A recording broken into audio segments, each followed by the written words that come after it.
Hey, everybody, and welcome back to Searching for Political Identity. It's great to be with you. I have a fantastic episode for you today. If you're a regular listener of this show, you know Herby Kay. This is actually his 10th time in the nearly 4 years that I've been doing this that he's come on my show, and we both agreed this was the best conversation we've had. Par for the course in the sense that the theme of the conversation was to talk about this political philosophy that he created called Antipolitism. The point of which is to not reduce, but actually eliminate the influence of money and ambition from our politics. So, what would American politics looks like if the system was designed so that money could not be a factor, nor ambition? So, if you're interested in that question, I think you'll be interested to hear his theory. Now, we talked for 3 hours. We did this live on X, by the way. We had a really good time. And if you want to follow me at Brian Escow on X, you can catch. We're going to be doing more live stuff, both Herb and I together. And I think generally episodes of this podcast, I'm going to probably lean more towards doing live streams. But we talked for 3 hours and we talked about a million things. I mean, I have this whole list here. I won't read it to you, but everything under the sun, geopolitically, domestically, philosophically, we talked about a lot. It was fantastic. What else to tell you? Oh, but before I let that conversation roll, I just want to give you a minute or two on my life, give you a little update. You may recall a couple of weeks ago, I announced that I got engaged, and we are already planning the wedding, so it's very exciting. We flew to Arizona, where it's going to be yesterday. We actually came back the same day because our dog has these mouth warts that are contagious. We can't board her in the facility that we usually put her in. So anyway, we did this day trip to attend a wedding vendor convention, and it was not so bad. Okay, but who knew that, on January 11th, 2025, Brian Escow would be wandering around a wedding vendor convention planning his wedding. It's amazing. I mean, it's just, I've come a long way in a couple of years here. Okay. Between passing the bar exam on November 8th, 2024, getting engaged a day or two before New Year's. It's just all good. Let me take a sip of tea, if you don't mind. I don't know why I just took a step back when I sipped my tea. I felt like embarrassed. Let me sip my tea in private. So wedding stuff is great, and it's just been a great couple months for me, and it's phenomenal. So very grateful is kind of the vibe I'm trying to convey to you. Now, what I also did yesterday is I posted something that went viral, and it was it was one of those boring posts that actually worked for me 6 months ago. So if you're actually familiar with my X account, you're like, oh, this Brian Escow, another boring post where he just lists who he voted for and tries to get views. And it worked again, because this time I said, my voting history is Obama, Hillary, Joe, and Trump. And then I said, scientists are going to be studying my brain for decades. So some people thought that was funny. And it went viral. I mean, I've got 1.5 million impressions on it in 24 hours. And it's pretty cool. When that happens, it's pretty wild when that happens. It's not the first time it's happened. I've actually had bigger posts, because in about September, October, when I not only decided that I was going to vote for Trump, but I suddenly became an advocate, like a really vocal advocate. Something came over me, and I just felt like I had to strongly suggest to people that they should vote for Trump like I am, even though I had just come to the conclusion I really had no business doing that. But I did. And Elon Musk, who was engaging with a lot of people who had similar sentiments, like, hey, I come from the left and now I'm voting for Trump for the first time. So I wasn't the only one that he engaged with, but I got like 7 engagements with Elon during the height of the election, between reposts and comments. And so it's just cool. And Herby and I talked about Elon for a little while.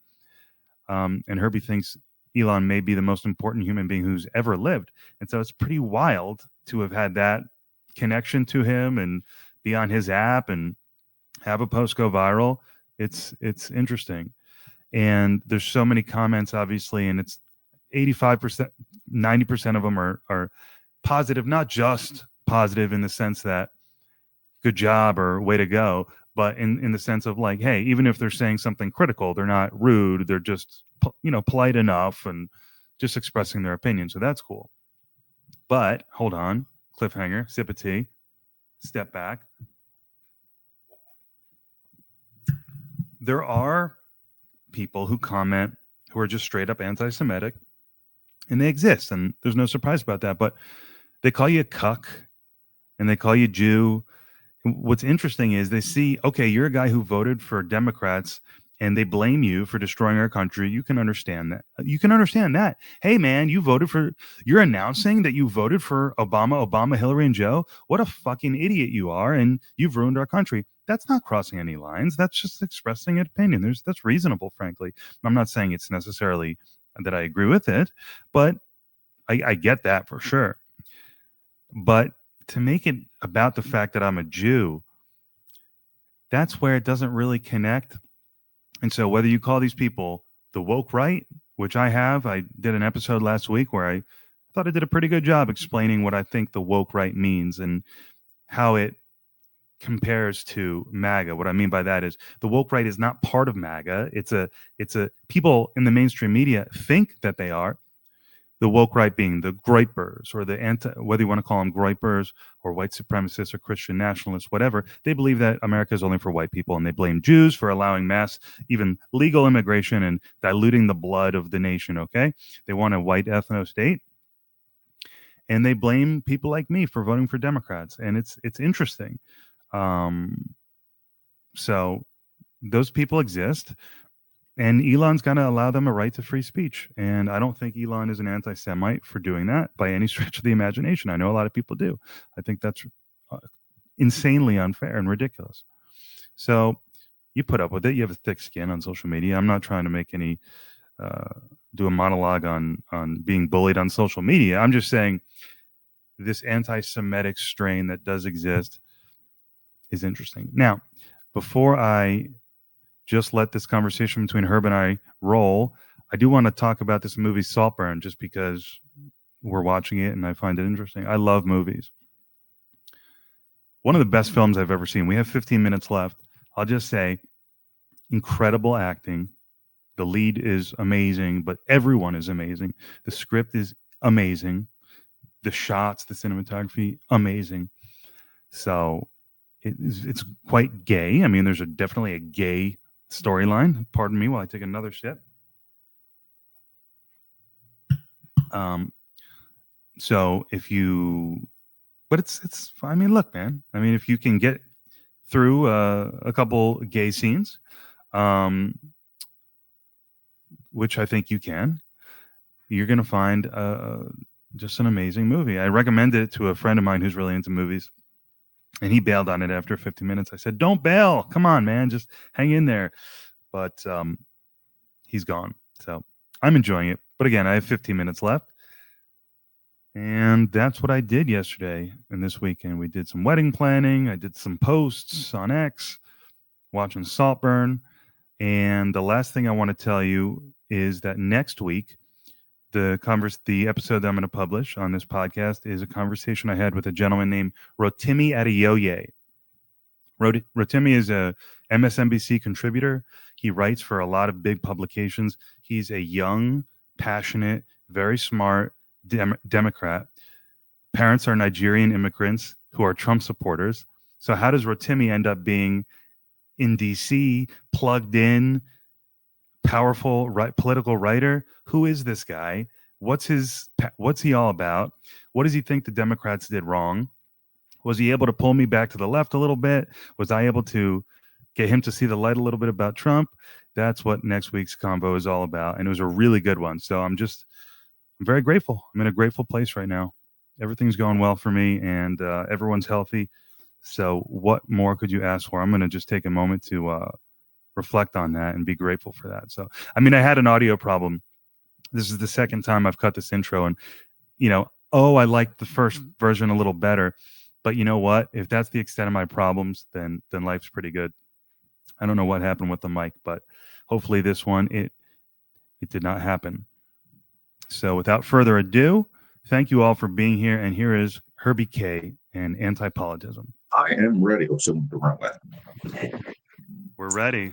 All right, we've got one. I'm ready. This is like my second or third live stream. I like to go right away when we have one person. Let's be respectful of everybody's time.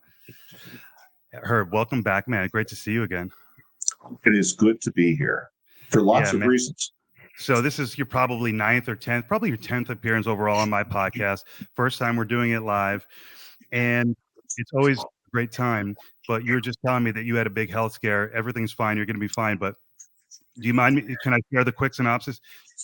You had a quarter, or at least a quarter of lungs. Your right lung has 3 parts, and your left lung has 2 parts. They took the bottom of my right lung, the bottom, whatever you call it. The bottom part. Okay. And everything's going to be fine. It was cancer, but you caught it early. And it was just a very wow. Like, I haven't spoken to you in just a couple months, and I was expecting a random, ordinary update. Wasn't expecting to hear that you're 6 weeks. It was really a random thing. Yeah. As I shared with you, I went into Mayo Clinic to have my shoulder replaced, and they found it just by complete accident during the CAT scan on my shoulder, which was incredibly fortunate because it was 18 millimeters. That was it. And it's gone. And there are no metastases. And I was asymptomatic, so it's all good. So you're good. Everything's fine. But it was sobering to be in touch with your mortality is what you were just saying. So how I want to get into the topics, because just for anyone who doesn't know, we're going to be talking, and I should have them in front of me. The main topic, of course, is going to be your political theory, anti-politism. But there was also some topics we're going to start with, which I will tell the audience right now, just to give a preview, are the national debt, DOGE. Sorry, Herb, you just threw me. I was thrown off by this health news. Where is that? I'm okay. Truly, I'm not just saying that. I'm really okay. Okay, this is really weird. Where's our message? It was like we're MAGA. We're going to talk about the national debt. Oh, here we go. I'm so DOGE. sorry. National debt, DOGE, Middle East, and what's happening in China, and then we'll get into your theory. So anyway. But I wanted to start, given the news you just told me about your health, and thank God you're going to be okay and you're okay. Has this changed your perspective? Am I going to get the normal Herb that I'm used to? Has anything changed? I'm just saying, no, not a thing. Okay, right on. I'm just me. I'm very stoic about this sort of thing. It just is what it is. I truly don't sweat it. I know that might be unusual, but I don't actually fear death, which I don't mean to sound like I'm real brave. I just don't worry about it. You've always preached stoicism for as long as I've known you. And, to be a stoic is to have one of the 4 pillars is courage. And another pillar is wisdom. So you have to have courage and wisdom in this case. And I have, I think I have both. And so I'm okay. You mustered up enough. Beautiful. All right, man. Well, welcome back to Searching for Political Identity Live Edition. So let's talk about the national debt. What should I know? Well, I'll tell you, I'm prefacing that I know that you voted for President Trump because I follow you on X, and I think Trump is. I have a much higher opinion of him now than I did before the election, just because I've watched him on Joe Rogan, Theo Vaughn, Lex Friedman. Where else has he done long form? Anyway, and all these long form. All In podcast. I watched him on the All In podcast. Sean Ryan. Pardon me? Sean Ryan as well. I don't know if you know him. Yeah, he's much more substantial than I thought he was, and he's much less. And what's interesting is that it's an old management axiom that A people hire A people, but B people hire C people. And that's kind of how the Democrats ended up with Joe Biden, because Obama's a B. He hired Biden as a C because he couldn't stand to be upstaged by his own vice president. Then Biden, who also has a very obvious thin skin, hired a D. So they end up running a D for president. Now, Trump has surrounded himself with A's, and insecure small men don't do that because their egos can't take it. For example, for the last few weeks, he's been upstaged by Musk, and he doesn't seem to give a shit. And to me, that's a mark of an A, and for me, that's good. So before I say what I'm about to say, I really, really want Trump to succeed. Mm-hmm. Having said that, I know that pride goeth before a fall. Part of wisdom is looking back on. There's a lot of optimism, and there's a lot of, it's all turning around now, and the whole world has changed. And now that he's the president-elect, you've heard it all. I won't repeat it all. But, there's We have $36 trillion in debt. We're increasing it by $1 trillion every 70 days. That's unsustainable. Now, Trump knows, and because he's not stupid, that even if he shut down the entire discretionary budget of the government, if they shut every department, if they shut defense and state and treasury and all the others, and left only the entitlements, we're still in a deficit.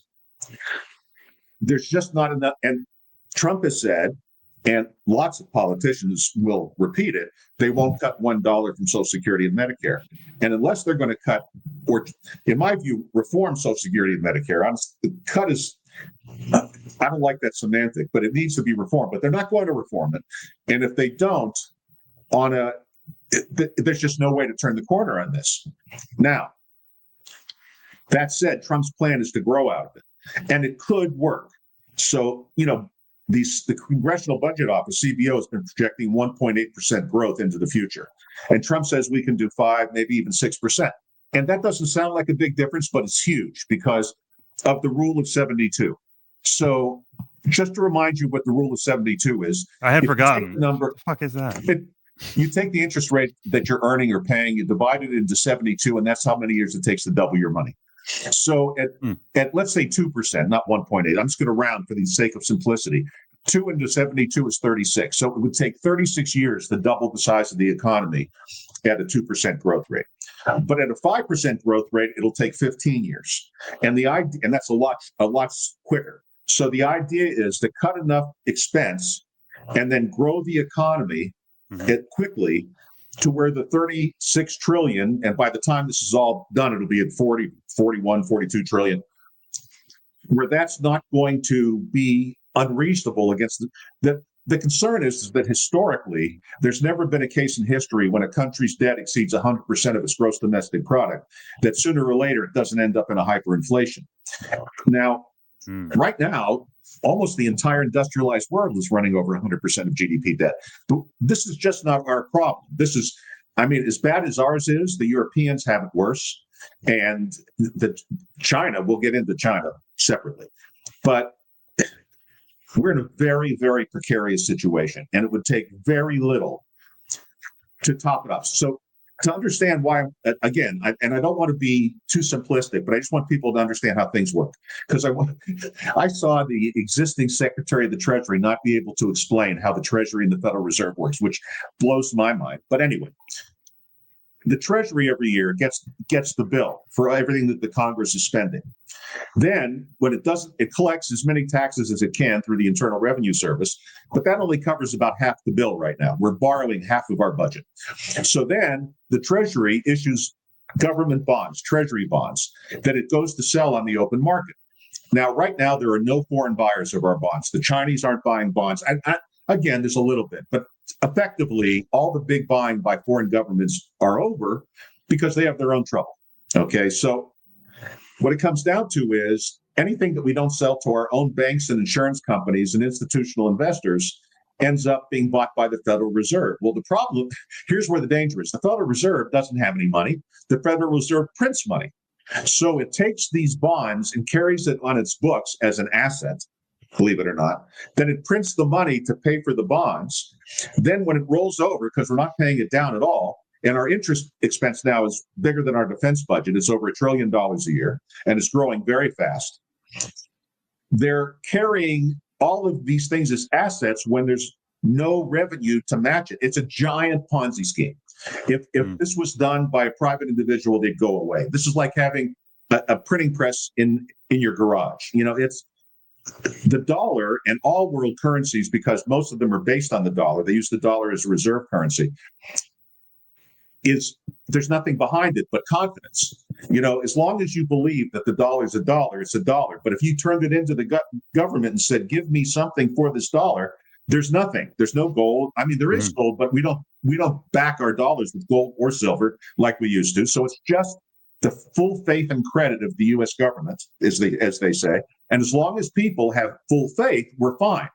But people's faith is pretty thin right now in the government. And it would take very little to start a chain reaction. So while I am really, really rooting for Trump, I think I'll just tell you truthfully. I think it's far more likely he ends up being the most unlucky president in history. Not the worst president. That's not what I'm saying. Incredibly unlucky, because the shit could hit the fan like at any second.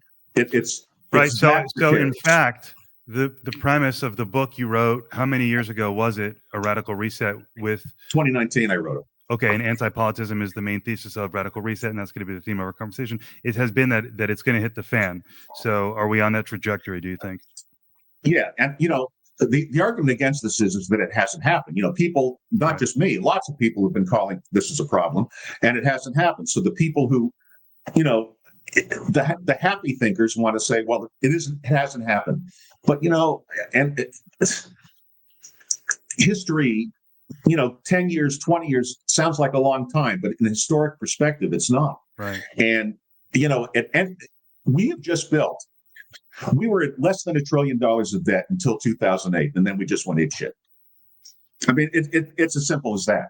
And for the first 260 years of the country, or 250 years, we never got over 1 trillion. And a little bit of debt is manageable. Debt is not a problem unless you can't manage it. But we're to the point where we're using our credit cards to pay our bills, basically. And since we really don't have anything to pay for our credit cards, we're printing up the money in our garage. And that's what's going on. To what do you attribute this spending behavior? Because it's always, as Milton Friedman said, spending other people's money is easy. The Congress, let's go back to the most recent appropriation to keep the government open just before, a few weeks ago. In that bill was $110 billion for North Carolina hurricane victim aid.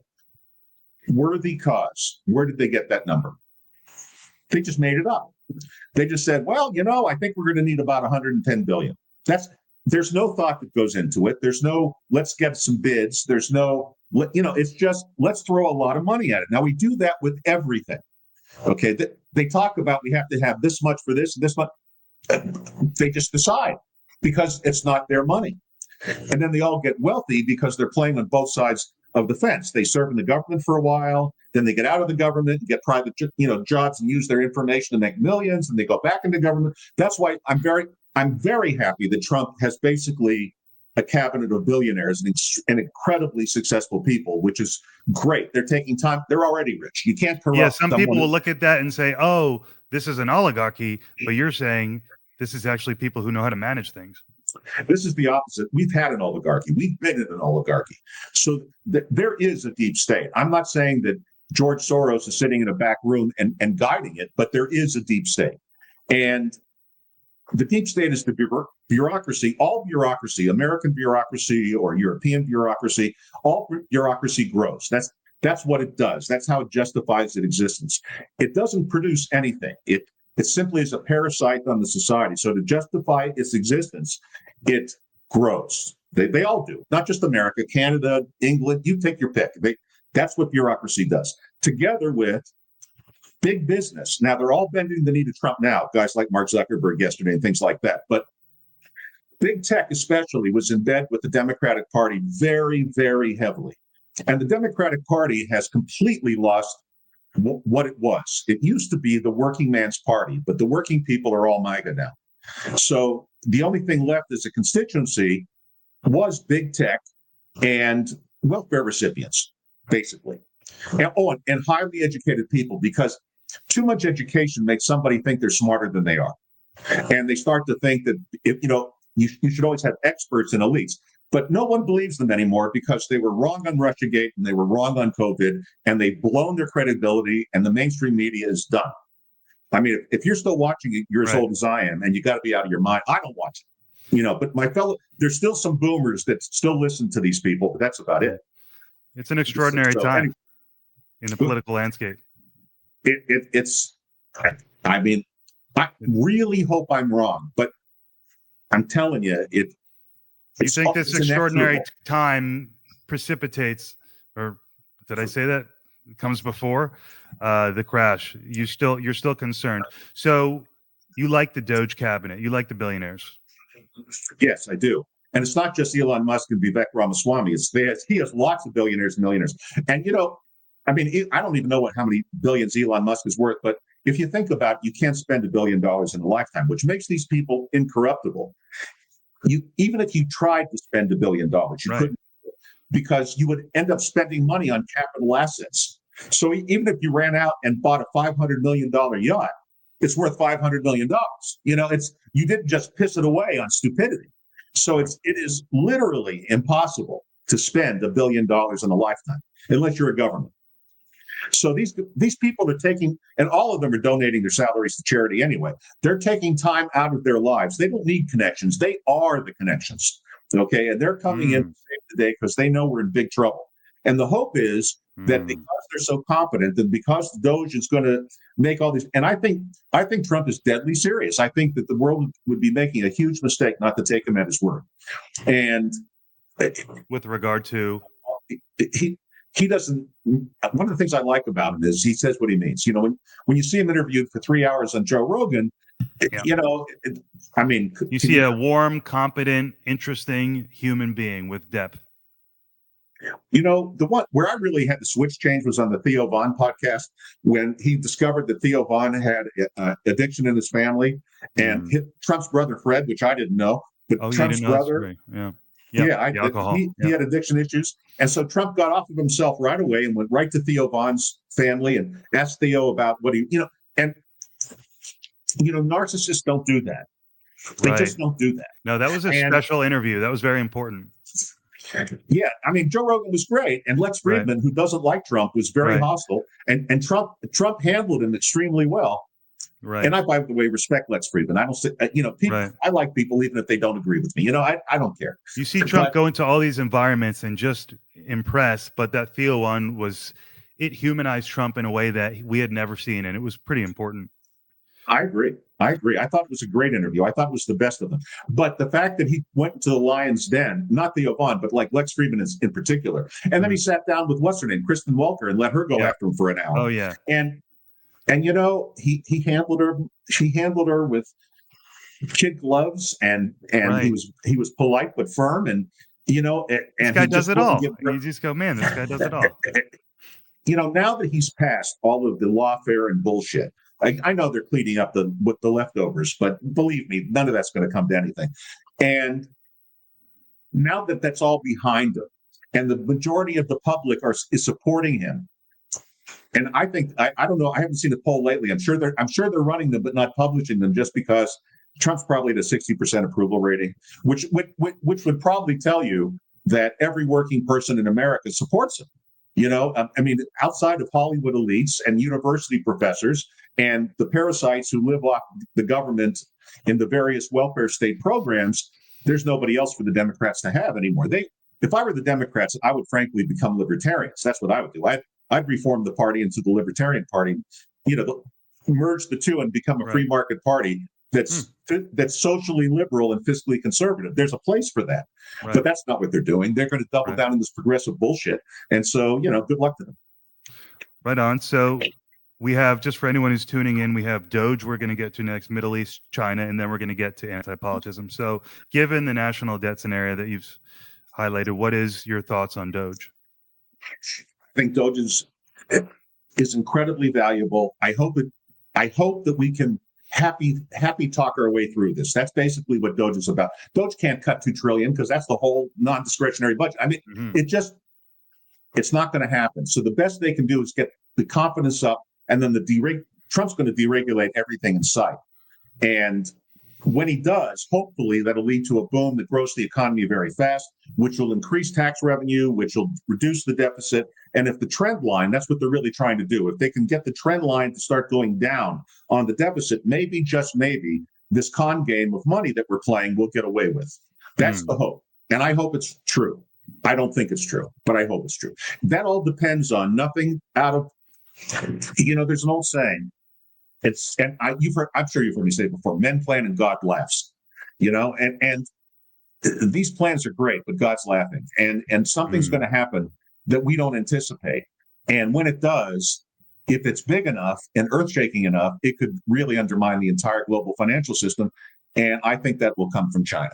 But we'll talk about that in the third after we cover the Middle East. But China is another. Maybe we should talk about China second because it's a logical follow-on to this. Can I start going into China a little bit? Go, baby. I don't hear you. Yes, please go ahead. Oh, there we go. Okay.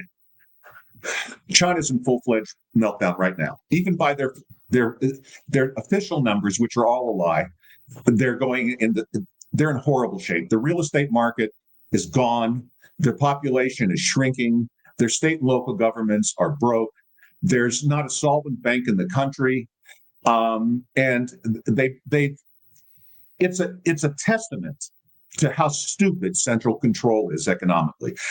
Whenever you hear people talk about socialism and things where the government directs what we do, China is a good example of why 100% of the time governments fuck it up. Okay, because no one can be smart enough to know what's coming next. So China's made an enormous bet on EVs. EVs, you heard me say this at the very beginning, that EVs were going to be a disaster. The American auto companies, and I'm not changing the subject, are literally vomiting blood because they went along with the Biden bullshit of having to be completely electronic by 2035. And they've invested hundreds of billions of dollars, which is just sunk capital. It's gone because no one actually wants them. And there's no infrastructure to support them. And, you can't command a product into an economy. No government has ever done that. Why we even tried it is hard to imagine. But the EV sales are down. The only EV company that's staying afloat is Tesla, and that's because Tesla is becoming increasingly not EVs. Elon Musk, I know, sees the handwriting on the wall, and that's why they're into batteries, which are still going to be very, very important for lots of things. They're into AI, extremely big, and robotics, extremely big. So I think Tesla's going to be fine, although I think their share price is going to go down. And Tesla's sales dropped last year by 2%. But that was the best of the EVs, the EV manufacturers. Everybody else, and including the Chinese, are down anywhere from 25 to 50%. And Jaguar, I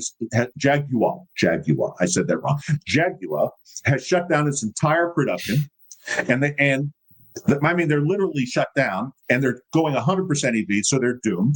The only country that pulled off the EV change is Norway, and Norway pulled it off because they have such tremendous oil wealth. That's the irony. Norway has the largest sovereign wealth fund in the world, larger than the United States, larger than anybody. And it comes from the North Sea oil. And that oil makes it possible for the government of Norway to subsidize EVs to such an extent that it makes it attractive for Norwegians to buy it. Plus, they have another huge advantage, which is they have enormous geothermal and hydropower stations. They have plenty of clean energy already, just by the luck of geography. And they're a tiny little country. We're talking a couple of million people. So, there's less population in Norway than there is in San Diego, where you live, and less than in Phoenix, where I live. It's a very small country, but that's the only country that's even gotten close. Everybody else is a disaster, and the Chinese have bet Xi Jinping is all in on EVs, and they're dead. They're dead. I understand there are people driving them that are watching us now, and I understand there are people that like them. For local, I'll probably my next car many years from now, because I'm riding the one I have until the wheels fall off, will probably be electric. So maybe not. It doesn't really make it doesn't make environmental sense because of all the rare earths and the mining and the CO2 that has to be expended just to mine those things to make the batteries in the first place. And then, you have to ship them, you have to move them, they are not CO2 positive. Even if you buy into the climate disaster, which I don't, by the way, I just think this is just dumb. But let's just put that aside. I don't want to get into the climate denier thing. I just think that we're at the end of a small ice age. We're just warming up. It happens. In the 1400s, they were growing oranges in Florence, Italy, which is in the north. Okay, so this is we were in a short ice age and we're coming out of it, and everyone's freaking out. And anyway, but got it. China's bet heavily on that, and that was a disaster. And then the other thing that China has of course manufacturing, but they have no domestic consumption because their own people, their personal savings. The average Chinese citizen had most of their personal wealth in real estate, and now the real estate, all of those towers and everything else are almost worthless. There's literally nobody to buy them. You can list, they're not sellable at any price. And because of that, family wealth has been destroyed. They have youth unemployment that's approaching 30%. And that's in the cities. And when you get into and there's about 200 million Chinese that live in the cities. But when you get into the countryside, there's another 800 million Chinese. And the army is mostly made up of the children of the rural populations, the people that are out in the 800 million. So there's the PRC, the PLA, the People's Liberation Army. PRC is the People's Republic of China. The PLA is nothing but a big police force disguised as an army. And it remains to be seen whether they'll put down the protests that have already begun. News in China is heavily suppressed, but it's already begun. And people are becoming incredibly angry. And Xi Jinping is doing exactly what a dictator would do when he knows the jig is up, which is try to distract the population. And here's where I think the risk is. I think he might try to blockade Taiwan. And in an effort to distract the country from the disaster that he's in, which is what dictators do. There's nothing new about this. They start wars. That's why we're going after Greenland? We're going after Greenland because of the Arctic Circle and all the resources up there. You know what? Let me not take you on that tangent. Yeah, I'll just tell you there is a national security reason for Greenland, but that's as much as we have to say about that. Right. The Chinese may try to blockade Taiwan. And if they do, it'll start a shooting war in the Pacific.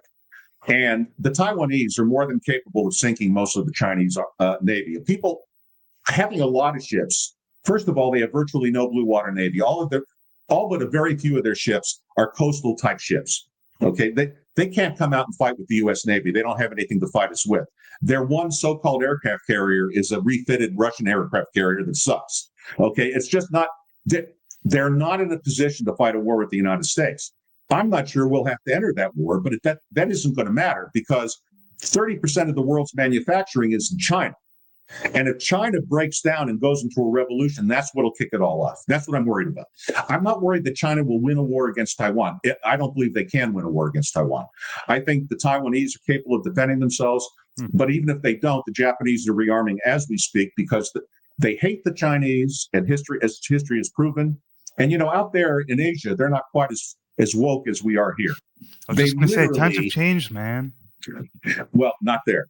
The Japanese hate the Chinese, and the Chinese hate the Japanese because they remember what went on in World War II.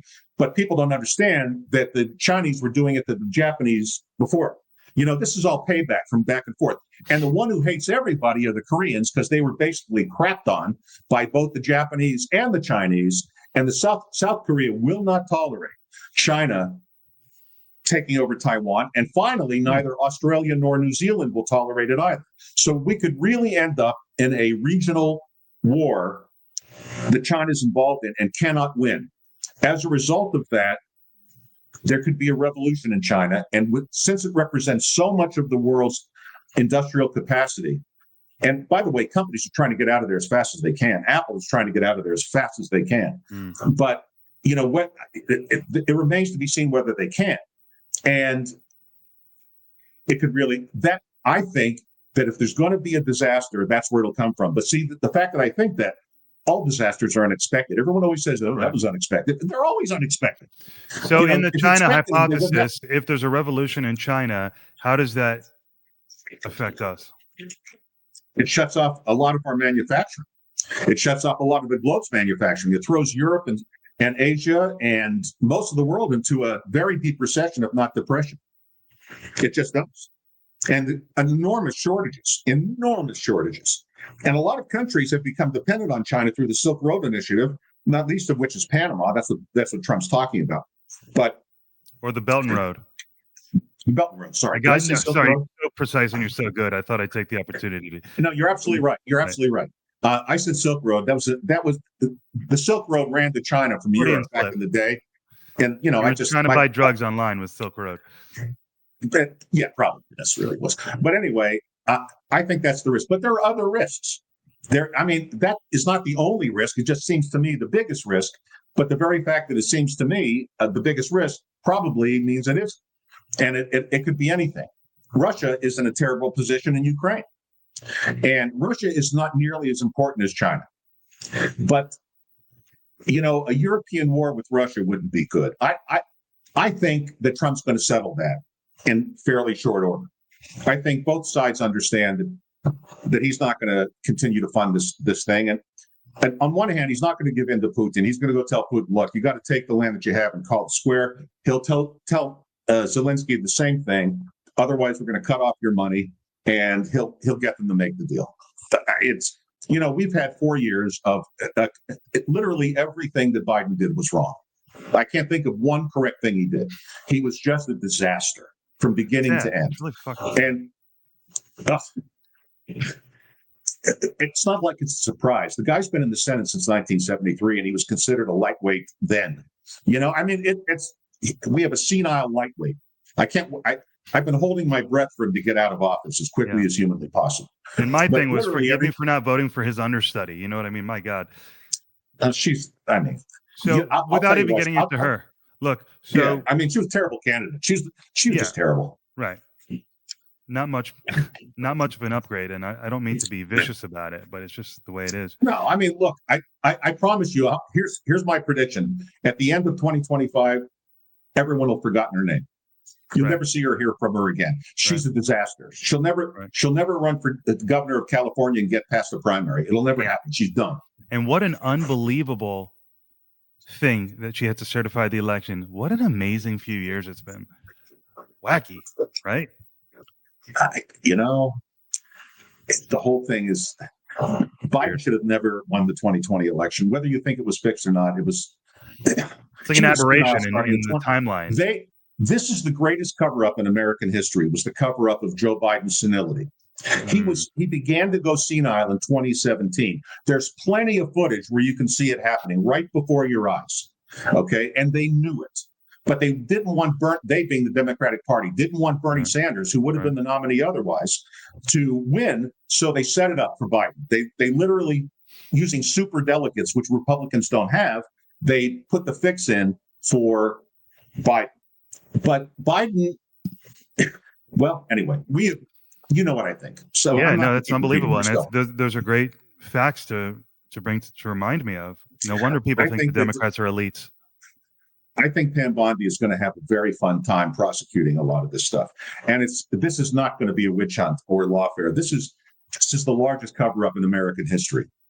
This is worse than Mrs. Wilson running so Woodrow Wilson had a major stroke with 2 years left in his term, and his wife ran the country. Edith was actually the president for 2 years, and they kept it a secret from the country because Woodrow Wilson literally couldn't. He was a vegetable. Okay, so. And that, of course, should have been taken care of by the 25th Amendment, just like Biden should have been removed under the 25th Amendment. Right. But they covered it up, and there was collusion by the mainstream media, cut the crap, which is why they're done.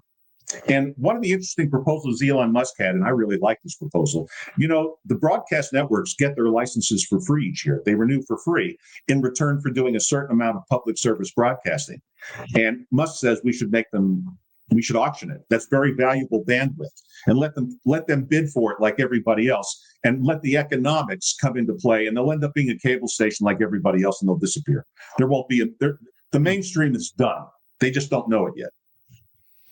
No, it's interesting. You could see the temptation because invoking the 25th would be unceremonious, and we have a team, and we can.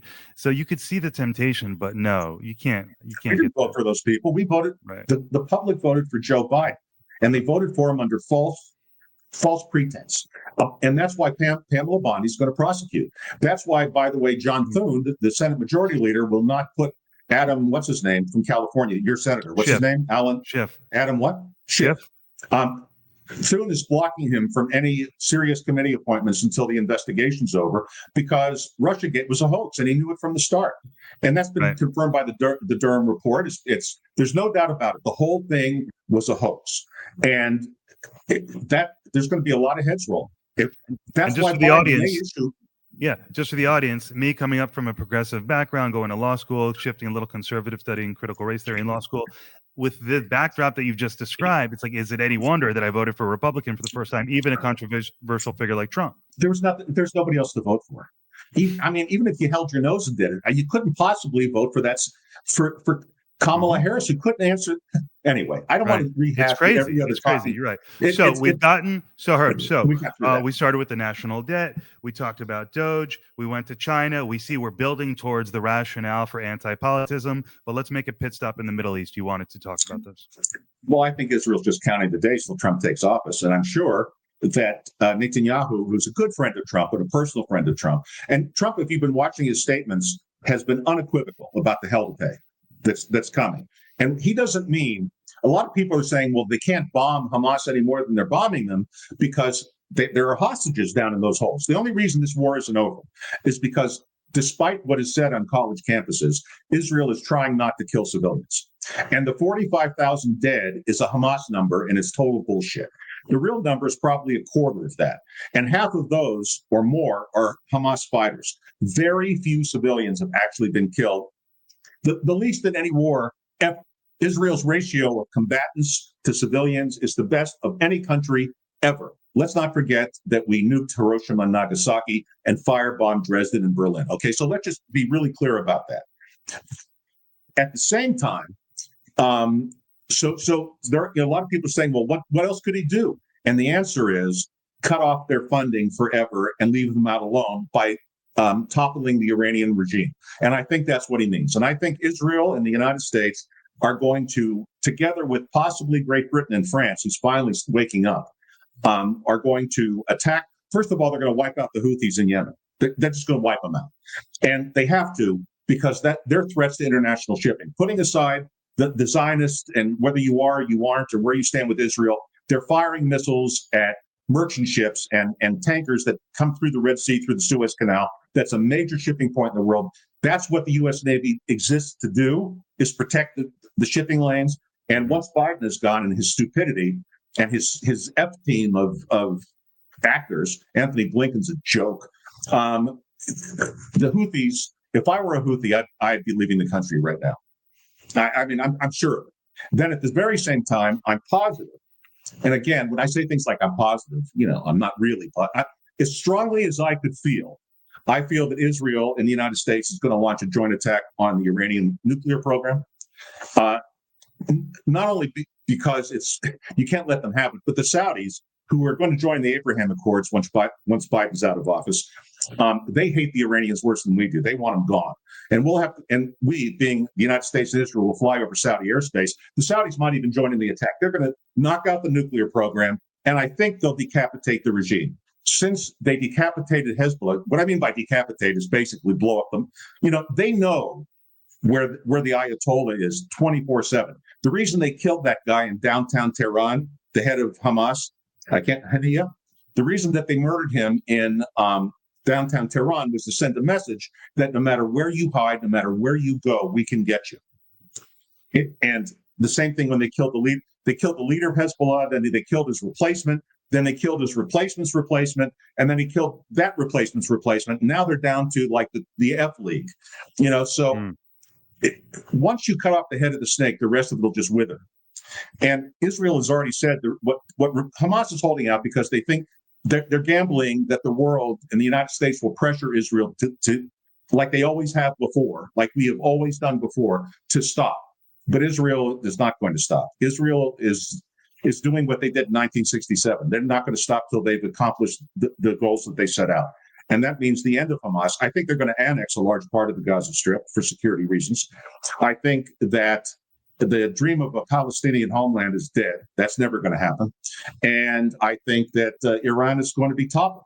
Now, I don't think that Trump is stupid enough to try to go in and then try to engage in regime change. I think they're going to murder everybody at the top of that regime and let the Iranian people decide what they want. And, worst case scenario, they won't have a nuclear program. And best case scenario, we'll get something better.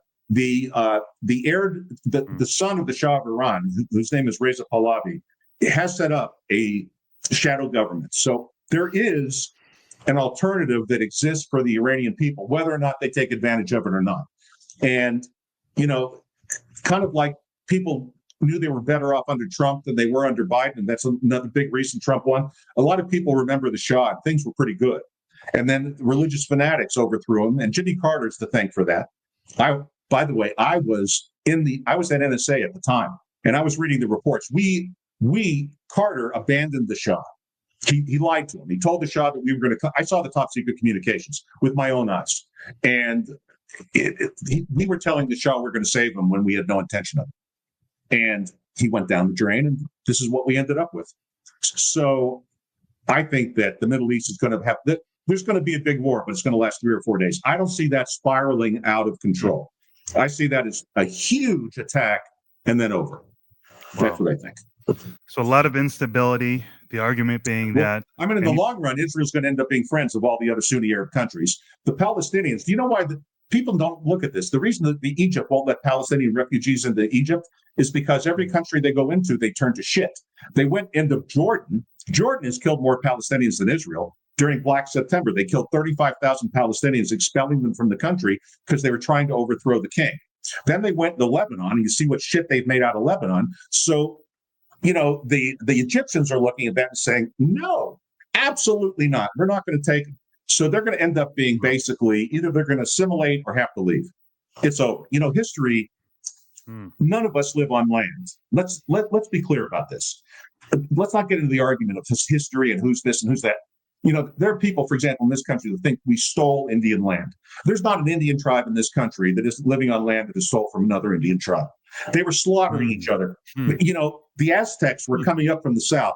Believe me, the Indians were better up under Christian missionaries than Aztecs because Aztecs conducted human sacrifice. History is one empire crushing another. It's the strong crushing the weak. And there are winners and there are losers. And the Palestinians are losers, and they're going to have to just accept that.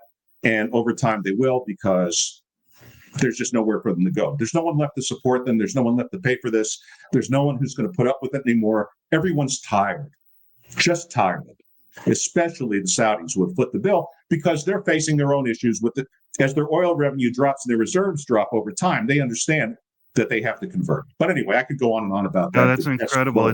That's so brutal, and it rings true, and it's sad. It's very sad for the loser, isn't it? I mean, that's life.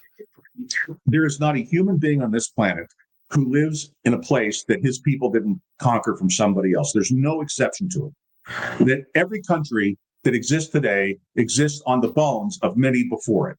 Right. And not just in Europe, especially in tribal countries or tribal continents like Africa and North America was.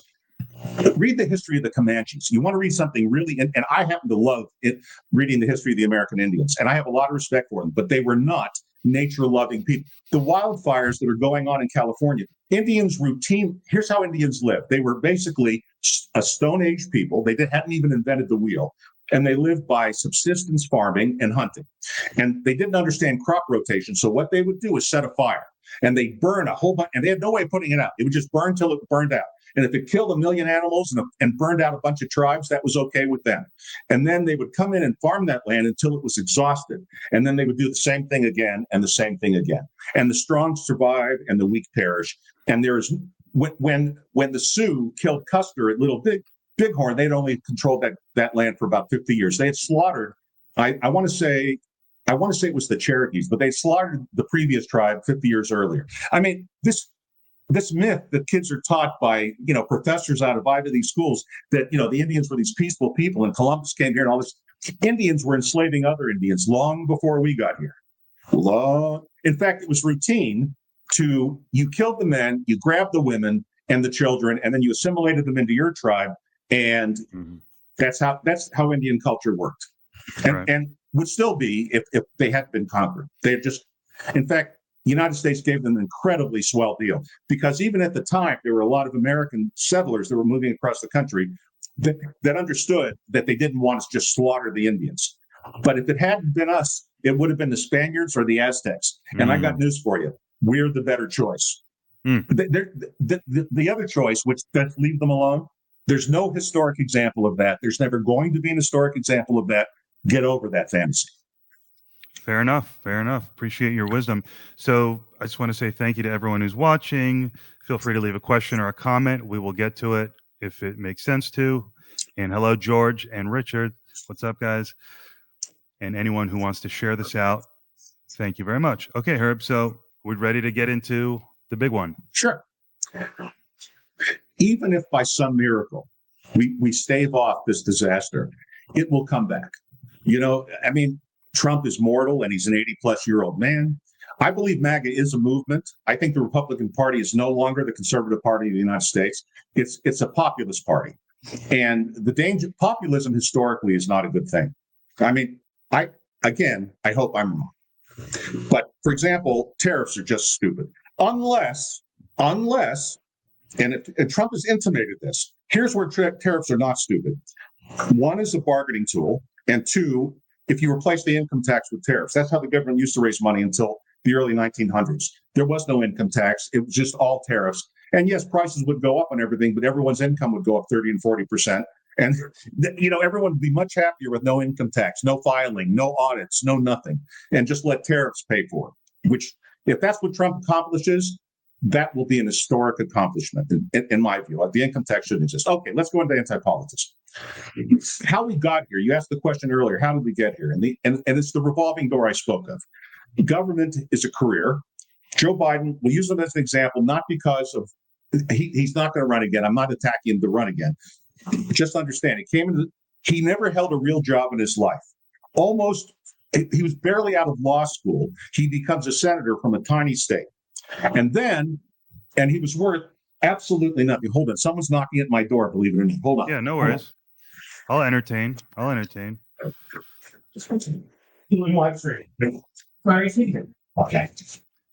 He's getting a pizza delivery, guys. Hold on.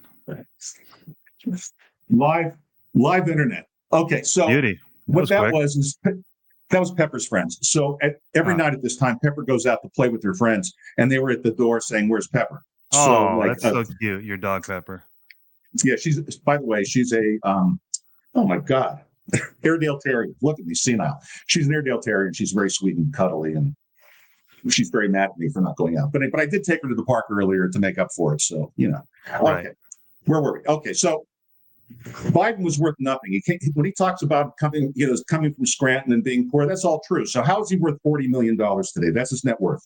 And the answer is by doling out favors to his family. The reason he pardoned Hunter, which was a mistake. But if Biden doesn't do a broader pardon for his brother and everybody else involved, the pardon that he did on Hunter is going to be a huge mistake because Hunter can no longer claim the Fifth Amendment. Since he has immunity, he can be called before Congress to answer questions, and if he lies, and he will lie, then he can be convicted on perjury because that's a new charge. Moreover, if he tells the truth, everybody goes down. And the Biden family is a good example, and so is Nancy Pelosi. Same story. Working class background, goes into government. She's worth $100 million, and it's because they use their connections legally. It's legal. I'm not accusing anyone of illegal corruption. I'll let Pam Bondi, search that out, and Kash Patel. By the way, those two, and they've got to have, those criminals have to be absolutely vomiting blood. I mean, really, they're in big trouble. But anyway, I digress. It's just become, further down the line, people serve in cabinets, people like Trump had in the first cabinet because Trump, he said it himself. He didn't think he was going to win. He came in completely unprepared. This time, I've never seen a president so well prepared. I've never even heard of going into the government with everybody appointed already. It's the polar opposite. But during the first term, a lot of guys, that's what they do. That's what guys like Mike Pompeo do. That's what guys like Pence do. That's what guys, the cabinet members, that's what they do. They come in, they serve a little, they go out, they go to work for some think tank, they make a few $1 million, they come back in and get some more cred, they go back out and make more money. And that cycle they're spending other people's money. And no one spends other people's money like they spend their own. Nobody. Part of me thinks, hey, if I had those talents, wouldn't I do the same thing? Serve a bit, serve myself a bit, serve the public a bit, serve myself a bit. That's the bright side. The problem is that all of us can lie to ourselves, and I know that as well as anybody, better than anybody. And you can start telling yourself that your crimes are not crimes and that they're justified, and you can make up all kinds of excuses in your head, and that's what these people do. And because all of this is legal, because they're the ones who write the laws, that's what they stand on. Well, I didn't do anything illegal, but you did an awful lot immoral. And as a Stoic, to live a life of value, you must live a life of virtue. And these people don't live any life of virtue. I'm just saying. Okay, so Antipolitism, and I've covered this in past podcasts with you, so I'll go through it quickly, and then you can, flesh it out any way you want, is essentially democracy by lottery. So instead of voting, what we do is we divide the states in the same number of congressional districts as exist now, but instead of these weird, gerrymandered districts, there are no political parties in anti-politism because there are no elections. And there's no money in anti-politism because there's no elections. There's no money raised. There's no money. Any money that changes hands in anti-politism is a bribe, and whoever takes it's going to go away. Okay, there's no legal money in anti-politism. Instead, so I'll use my state as an example because I know how many districts we have. We have 9 congressional districts in Arizona, but they're really, if you look at a map, they're shaped really weird. They're very gerrymandered, like every state, like California, like Illinois, like all of them. So instead, we divided up pretty evenly by population, with just by nice even geographic sections, and within each section of equal population, regardless of race, creed, color, the party doesn't matter, none of that. We simply screen them by merit. Okay, so to be eligible for the lottery, you have to either be a college graduate, or you have to be an entrepreneur who has started a business, been in business for 5 years or longer, and has 10 or more employees, regardless of whether you went to college. Now, let me stop there. The reason I said 5 or more years, just for everybody watching, is that as an entrepreneur myself, I know that the first 5 years of every new business is precarious on a good day, and I don't want to be snatching it. I think it's unfair to snatch somebody out of their business to go serve when they have no foundation that's solid. So that's why. And 10 or more employees, because to me, the payroll is to understand what it is to legislate stupid laws. Once you have to meet payroll, that's a very educational experience.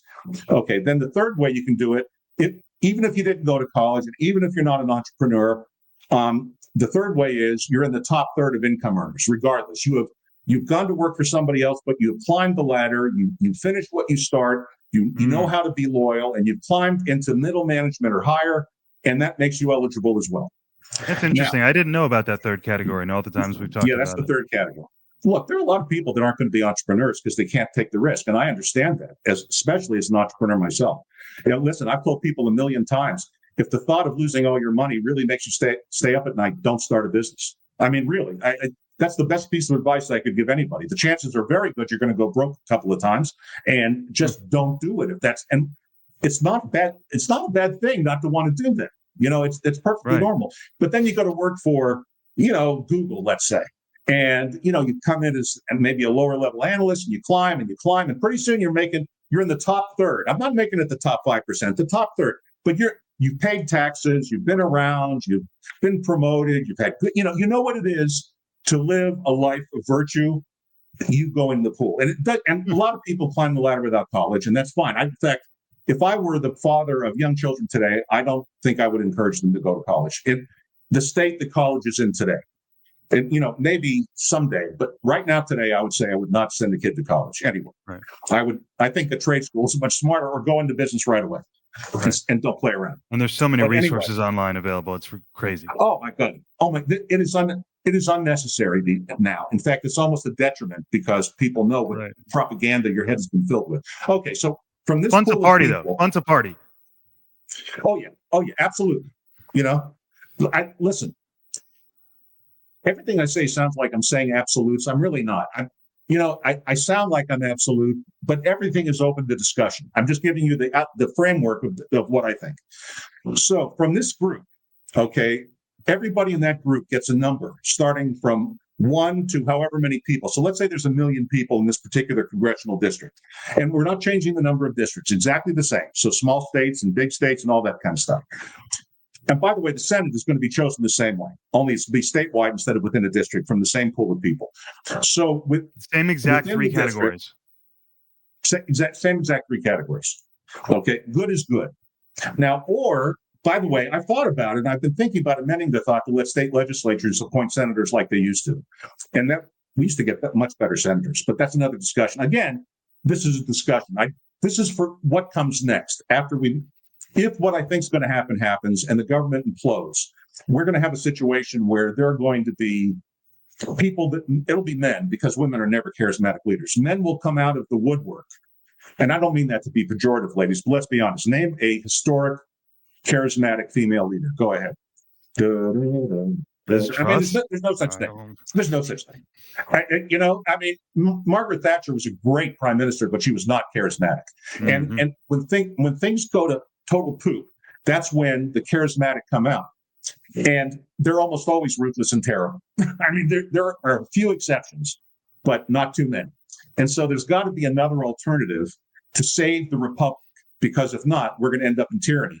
And historically, democracy ends in tyranny 100% of the time, which is why Aristotle said the worst possible form of government is democracy. And that is why our founders set up a republic, which we have been dismantling for the last 250 years. Right. But all the barriers to democracy is the worst thing we could be. Your argument, you're deepening your argument. It's not just the financial mismanagement, the spending. That itself is a symptom of the dismantling of the architecture that the founders set, and tying it all together. You think, you understand that your plan is so radical, it's never going to be accepted until the shit hits the fan. But you're saying on this process that we've been on, starting with the dismantling of the frameworks, now here we are, and you're saying we may be on the verge. Democracy always ends in tyranny. And a good example of this, and again, I don't sound like I'm picking on Democrats, but just because they're an easy target right now. Yeah, that's the whole transgender thing. The whole transgender thing.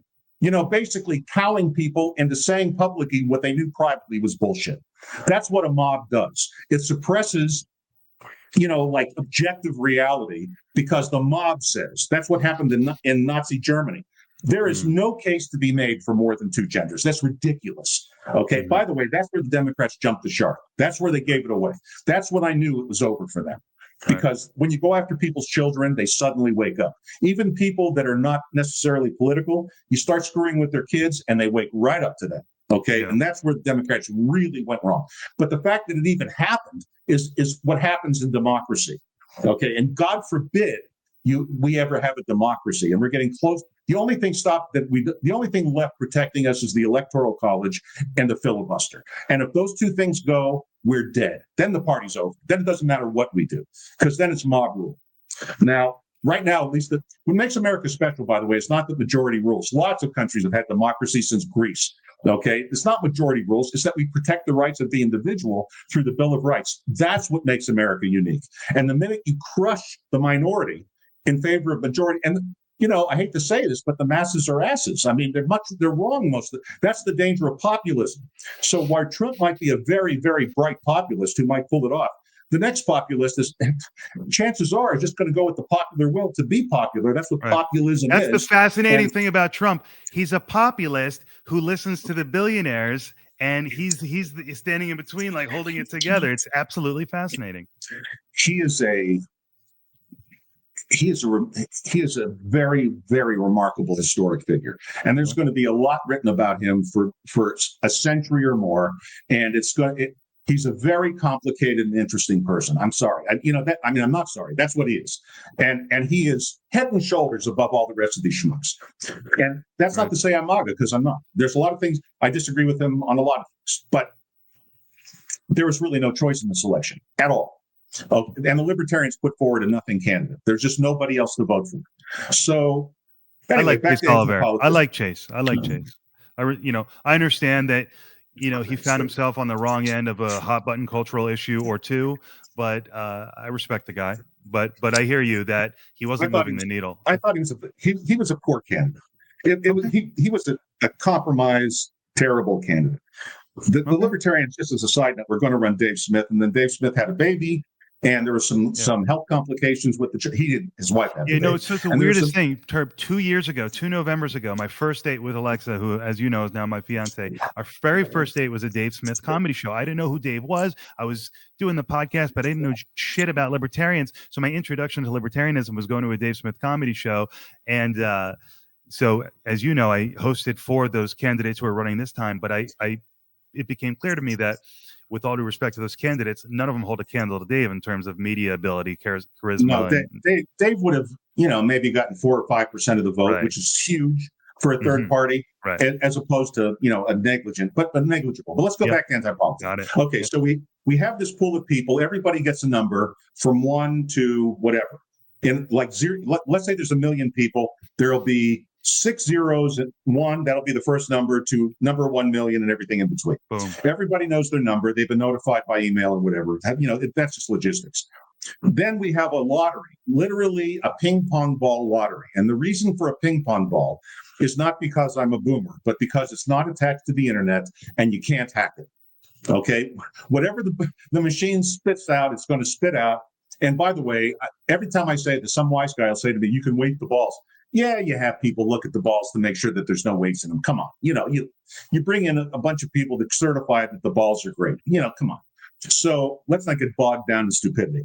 So out of the machine will come 7 digits, and whoever's number that is the congressperson for that term. Okay, period. Now, if for any reason they don't want to serve, they don't have to, then we'll run the lottery again. No one is compelling anybody to serve. It's a duty, and it's not an ambition, because it's a one and done. In anti-politism, you serve 1 4-year term, whether it's for Congress, Senate, or president. Well, hold on, you're saying it's a duty. Done. It's not an obligation. You can opt out. You can opt out. But you say it's a duty. You're saying it's a duty because there are no self-interested people seeking office. Money's not changing hands. To serve, you would agree to serve out of a sense of duty. That's right. And you'll be paid per diem exactly what you made the year before in whatever your profession is. So you'll suffer no financial harm, but no financial gain. Instead of, going to Washington and buying houses that, that's just, think about that on a salary of $175,000 a year. How do they afford that? A home in their district and a home in Washington? Come on. That's obvious corruption. That's legal. However, in anti-politism, I say basically we buy like the Watergate complex and turn it into congressional apartments, and when they're in town, that's where they stay, and then they fly home. Commercial, okay? The government flies them to Washington commercial and pays their way back commercial. That's it. Now, it won't be a full-time job, because Congress today spends 80 to 90% of its time, and feel free to fact check me, folks. They spend 80 to 90% of their time raising money. In anti-politism, they'll have to spend no time raising money. Therefore, they don't have to be in Washington except basically to set the budget and go home. That's it. Mm-hmm. And because all of them have skin in the game, one way or the other, they're either very successful entrepreneurs, educated people, or people that have clawed their way up the corporate ladder. They have no motivation to do anything but what they believe to be the right thing. And without political parties to pressure them, they'll be more likely to do the things that need to be done, because no one can say you'll never be reelected if you do this, because you can't be reelected anyway. Now, the Congress will be selected 6 months before the end of the term of the previous Congress, so that the new congressperson will work alongside the old congressperson on the job training to understand the ropes, and then for the next 3.5 years does their thing until the next person comes along and they do. It's so on and so forth. The president and vice president are chosen by the Congress. Okay, much like the analogy I use is like popes are chosen by the College of Cardinals. Only instead of in secret in the Sistine Chapel, it'll be done in public in the House of Representatives and the Senate, and from their own group of people they've been working with for. The president, by the way, gets chosen 2 years into each congressional term, and they overlap the new congressional term 4 years. So it's 2 years and 2 years and out. So the president and the vice president, whoever that is chosen, are the one persons or the two people that'll serve 6 years instead of 4 if they get chosen. They're the glue. President. Yes, but I was in the Navy and I served aboard ships, submarines, things like that. And I'm sure that you've been in group situations. It doesn't take very long to figure out in a group of people who's smart and who's stupid, right? I mean, haven't you ever been in, I'm sure you have. You've been in a group, whether it's a group of 100 or 10 or 3. When everybody works together, it's not long before you figure out, boy, that guy's smart and that one's an idiot. Yeah, why don't you just stand over there and smile? Right. So from amongst themselves. Which is me, by the way. I'm that person. They will pick, because again, no political parties. They will pick. And by the way, it's probably going to be right of center because all these people have skin in the game. Let's not breeze past this. By having these 3 categories and doing a lottery system, you've eliminated money and you've eliminated political parties. One more thing. They have to be 35 years old or older. Oh, okay. Okay. Look, if you don't have some gray hair, and you don't have to have as much as I do, but if you don't have gray hair, you don't have experience. And without experience, you should not be legislating laws on anybody else. I'm sorry, but a 25-year-old is just not ready. Just not ready. Men don't even become mature till about 40. I mean, if it's up, really, 45 might be a better number.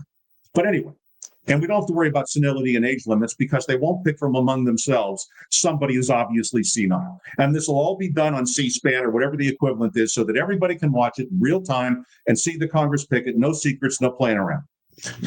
And that's the president and vice president, who, by the way, can still be impeached if they turn out to be crappy. The Constitution remains unchanged except for how the legislators are chosen. Okay. Now, when I say unchanged, there's some amendments I'd like to see repealed. I'd like to see the income tax repealed. I'd like to see the selection of senators repealed. I'd like to see, anti-politism take the place of how all this is done. But as far as the Bill of Rights go and the articles of the Constitution, they remain. The American Constitution, to me, is a sacred document. Sacred means you don't fuck with it. Okay? You don't just say, whoa, that's just inconvenient. No. Okay, so that's anti-politism in a nutshell. Now, whether or not states decide they want to do it, that's up to them. States are much less dangerous than the federal government is for two reasons. Number one is they don't have armies, and number two, they can't print money. So states have to balance their budget. So if they do something stupid, they can fix it quicker than the federal government. And if they want to continue to have parties and have elections, that's up to the people of the state. I'm very much a states' rights kind of person. And the United States was meant to be a confederation to begin with. If we had stayed under the Articles of Confederation, as a lot of the founders wanted to, we wouldn't be in the shit show we're in now. And the Civil War would never have been fought, and slavery would have solved itself like it did everywhere else without a bullet being fired. But that's neither here nor there. Okay. Slavery ended in 1888 in the entire Western Hemisphere, and we were the only place that had to kill 500,000 people to do it. I'm just saying, but that's I don't want to go down that rabbit hole. But hey, I got a question here, Herb. Oh yeah, wrap up, and then I'll take an audience question. You go ahead. I'm not. We're freewheeling. My mind's everywhere. Go ahead. Ask me anything. So, Ken the Bear fan, I know you from Twitter, my friend. So thank you. Well, you would have to change the Constitution to elect the president and VP under this system. What say you? Of course, that's what I said. We have to amend for this system, but there's no reason to change any other provision of the Constitution. So you're arguing, Herb, that you're going to change these important provisions to preserve it as a whole? Because they're throwing it away piece by piece. Like the most evil man in history is Woodrow Wilson, in my view. I mean, I think he's directly responsible for 200 million people dying in the 20th century. But, I do not want to go down that rabbit, but that's what happens in a democracy. So that's the libertarian rabbit hole. So you're very much from the libertarian. I want to restore the republic. And then if people who are chosen, who have skin in the game, want to do something, that's entirely up to them. But, as Winston Churchill said, if you're under 30 and not a liberal, you have no heart. If you're over 30 and not a conservative, you have no brain. And so when you set at 35, these people have paid taxes. They've suffered some success. They've suffered some defeats. They're much more worldly, and most federal programs don't work. Let's begin very simply. Let me challenge you. Forget the entitlements. Forget Social Security and Medicare and Medicaid just for a minute. Of all the other programs, AFDC, food stamps, childhood learning, Project Head Start, how many of them actually work? I have no idea. None. Okay. In 1960, 80% of Black children were born into two-parent families. Then AFDC came. And by the way, there are tons of studies that back this up. But in 1960, after Lyndon Johnson passed, AFDC, Aid to Families with Dependent Children, and began paying women to have children out of wedlock, they destroyed the nuclear family, starting with the Black community, but also then the Latino, and now the white. Now, the majority of children across the board are being born into single-parent families. You want to know why we have school shootings? Since the turn of the century, all but 2 of the mass shooters have been the product of single-parent families. I'm not saying that every child raised by a mother alone is going to turn out to be a psychopath. I am saying that most psychopaths come from single-parent families. That's 2 different things. Okay, it's the majority of people raised. in a lot of single parent families, the grandfather takes the place of the father, and the kids come up all right, or the uncles or the cousins. There are ways that you can get around this. I'm not saying, but what we did is just without any thought, we destroyed the nuclear family, and with that, we destroyed what binds our culture. So tell me what you think. Tell me how did we destroy the nuclear family? Give it to me one more time. Okay. Well, there are three things that really did. The first was the birth control pill. So the birth control pill became first available in 1961. Prior to 1961, and I can tell you this because I was born in 1957, and while I don't actually remember 1957, I was young enough to know I was in the sexual revolution and it was fun. Okay, but here's the difference. It used to be that girls protected their virginity. Okay, and the reason they protected their virginity is because they could get knocked up. There was no reliable birth control except condoms. And condoms, as we all know as men, lots of men carry them in their wallets. They have a way of not getting on. Yeah, they suck. Let's be honest. Condoms suck. So they don't get used a lot, and girls get knocked up, okay?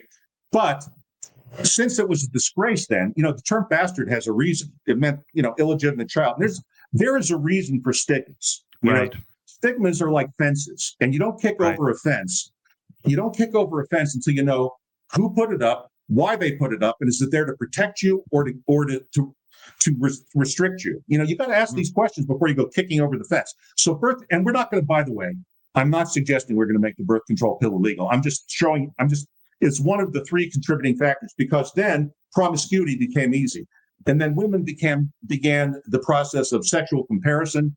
And this is why there's somebody unhappy. I mean, I'm being simplistic, and I know because we have limited time, but the feminism that came from the birth control pill has been a poison on women's lives. The majority of women I know of a little over childbearing age that haven't had kids, and I know lots of them, are very unhappy.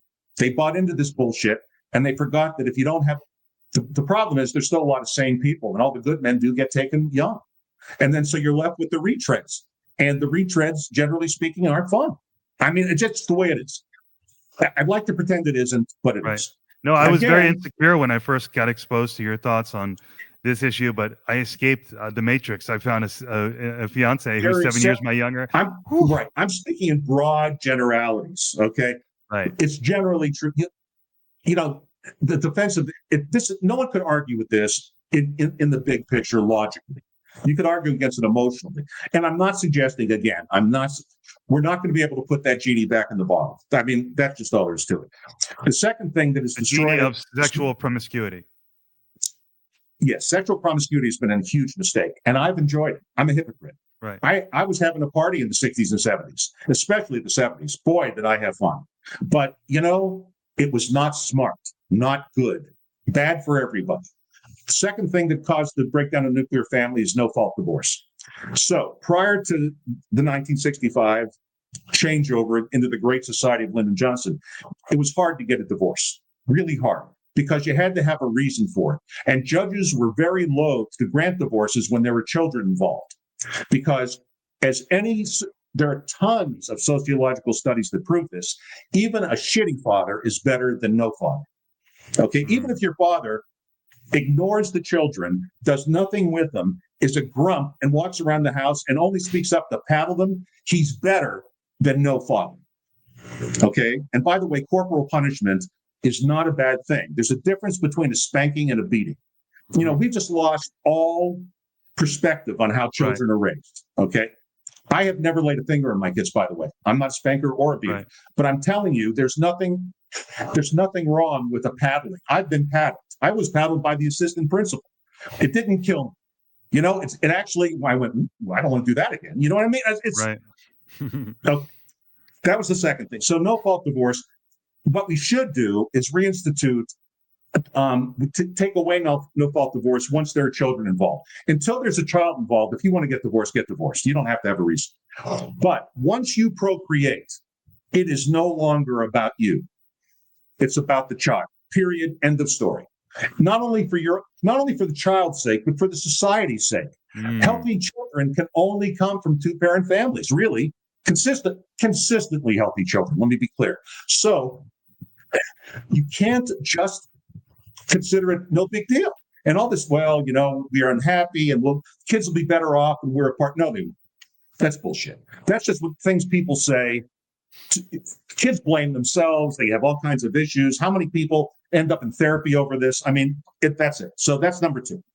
And the third thing was aid to family with dependent children, AFDC, which paid particularly poor young women to have babies out of wedlock. And it picked up momentum. So in 1960, 80% of, I was going to say this earlier, 80% of Black families, and again, fact checking, 80% of Black children were born into two-parent families. Today, it's exactly reversed. It's only 20%.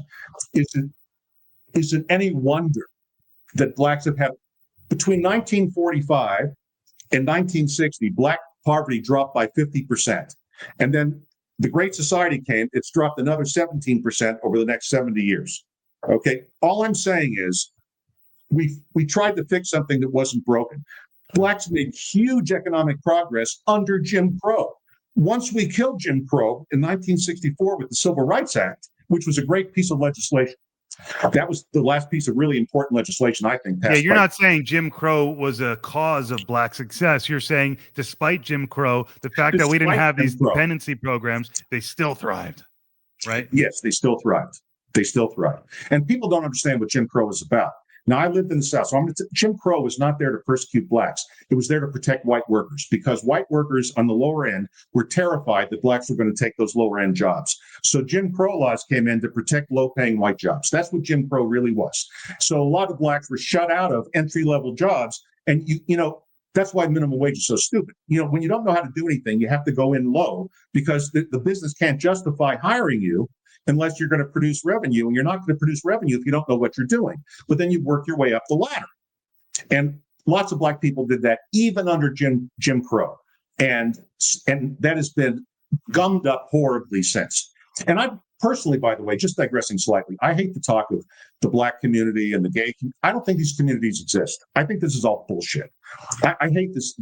I know. Look, well, that's why my podcast is called Searching for Political Identity, as you know. Poking fun at the left's identity politics. Black leadership, such as it is nothing but race hustlers, okay? But there are millions of successful Black people who find the whole thing repulsive, okay? Believe me, that's true. That's why so many Black men in particular voted for Trump in this cycle. They're figuring it out. And that's true in the Latino community, that's true in the white community, that's true in the Asian community. People are figuring it out. And, it's just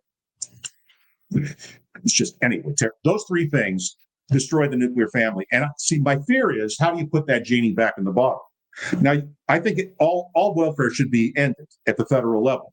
That's not to say that a state can't do what. I'm not saying there shouldn't be a social safety net. I'm saying that states can design it better than the federal government, because one size doesn't fit all. And what goes on in California is very different from what we do in Arizona, which is very different from what they do in Maine, which is very different from what they do in Wyoming, which is very different from what they do in Florida. These are like 50 little countries, and putting a one size fits all solution has been a disaster. We have to abandon that. I'm not saying end social safety net. I'm saying devolve it to the states. Get it out. The only reason that people fight to keep it at the federal government is because then the special interest groups and the unions and the recipients and the corporations, they only have one place they need to bribe. If it was spread over 50 states, they'd have to go to 50 different states to try to figure out what to do. And it would be much more difficult. And the other thing that needs to happen is public employee unions need to be outlawed. You shouldn't be allowed to strike the taxpayer, period. And it's the average government employee today, a federal government employee makes over $100,000 a year, which is twice what the average private sector employee makes. And that's insane. They're making twice what their bosses make, and they produce nothing. If Trump accomplishes nothing but to fire all the people staying at home right now, that would be great. Right. You wouldn't even know they were gone. They produce nothing. And it's really, you can't calculate this, but when they all get fired, and they go into the private sector, they'll all end up doing things that are actually productive and add to the GDP instead of subtracting from it. That's all I'm saying. Right on. Interesting. So, well, first of all, the cultural conversation, anti-politism is or is not connected to this cultural interest that you have about fixing the nuclear family. Is it separate? It's not. The system is the system, but I have confidence that people with a few gray hairs and a little achievement under their belts will come to the same conclusions. It won't be exactly the same. It won't be exactly what I think. No. And in my book, A Radical Reset, which is available on Amazon, let me just quickly hold up a copy. You can bring it closer. Blurry, but we see the colors. Anyway, A Radical Reset, you can pick it up on Amazon. In it, I present ideas to fix all that's broken, but they're just ideas, and people will debate them, and without political parties, without money, with people who achieve something, they might come up with better ideas than I have. I'm just saying that this idea that the government, why do we keep asking for the government to do something when they do everything badly? That's the part I just don't understand. I just don't understand that at all. There's literally, even our military, as someone who served, as a proud Navy veteran, our military, there's a reason that SNAFU was a military acronym. Situation normal, all fucked up. I mean, that's we've. The only reason we win wars is because other countries' militaries are just as fucked up. Bureaucracies, regardless of whether they carry a gun or not, don't operate well. The reason that the drug cartels will always win the drug war is because they're hiring people for $1 million a year while we're sending out people making $35,000 a year. I'm sorry. All these drug cups are bureaucrats with guns. They stand no chance against an entrepreneurial enterprise with unlimited funding. They just don't. Right. Okay. So, I mean, it's at some point, sanity has to, that's why I'm in favor of absolute drug legalization, not because I'm pro-drug, but I think that, an addiction shouldn't be a crime. And we waste a lot of money turning addicts into criminals and filling up prisons when we should be spending it on rehab. The homeless problem could be solved easily. We could take care of the homeless. Half of them are mentally ill and belong in an institution, and we would have the money to build it if we weren't wasting it on a stupid drug war that we cannot win. There's never been a successful prohibition of anything in history, ever. Why we do things where there is no example of it ever working is, again, beyond. That's the progressive instinct, right? Not always progressive. Like, to legalize drugs or make drugs illegal is not necessarily progressive. Well, whenever I say legalize drugs, someone will inevitably say to me, but drugs are bad. I concede, first of all, drug addiction is bad. Drugs are not bad. Drugs are just a substance. And 80% of people can use any drug without getting addicted. That happens to be true. That's never talked about. But there are people, even today, that play with a little bit of heroin and play with a little bit of this, a little bit of that. But about 20% of people are addictive. These are the people that become screaming alcoholics and everything else. But we don't imprison alcoholics unless they drive drunk, and we should have exactly the same rules for drug addicts. Tell me what the difference is. Yeah, no, I agree. Alcohol is much more damaging. Much more damaging. So everybody listening, you can tell Herby has a lot of experience. He's done a lot of things. If you have any questions for him, drop a question or a comment. We'll try to get to it. So Herb, in Radical Reset, you address the government. That's antipolitism. You address culture, and I'm asking. I know I haven't actually never read it all these years we've been talking. Government, the fix is antipolitism. Nuclear family, the fix is addressing the three things to the best we can. Well, the problem with this is that America has lost religion. And I'm not saying this to be funny, because I am secular. I mean, I'm Jewish, that. I mean, do I think there's a God? I hope so. I'm getting close to dying. I hope so. But do I think so? Not really.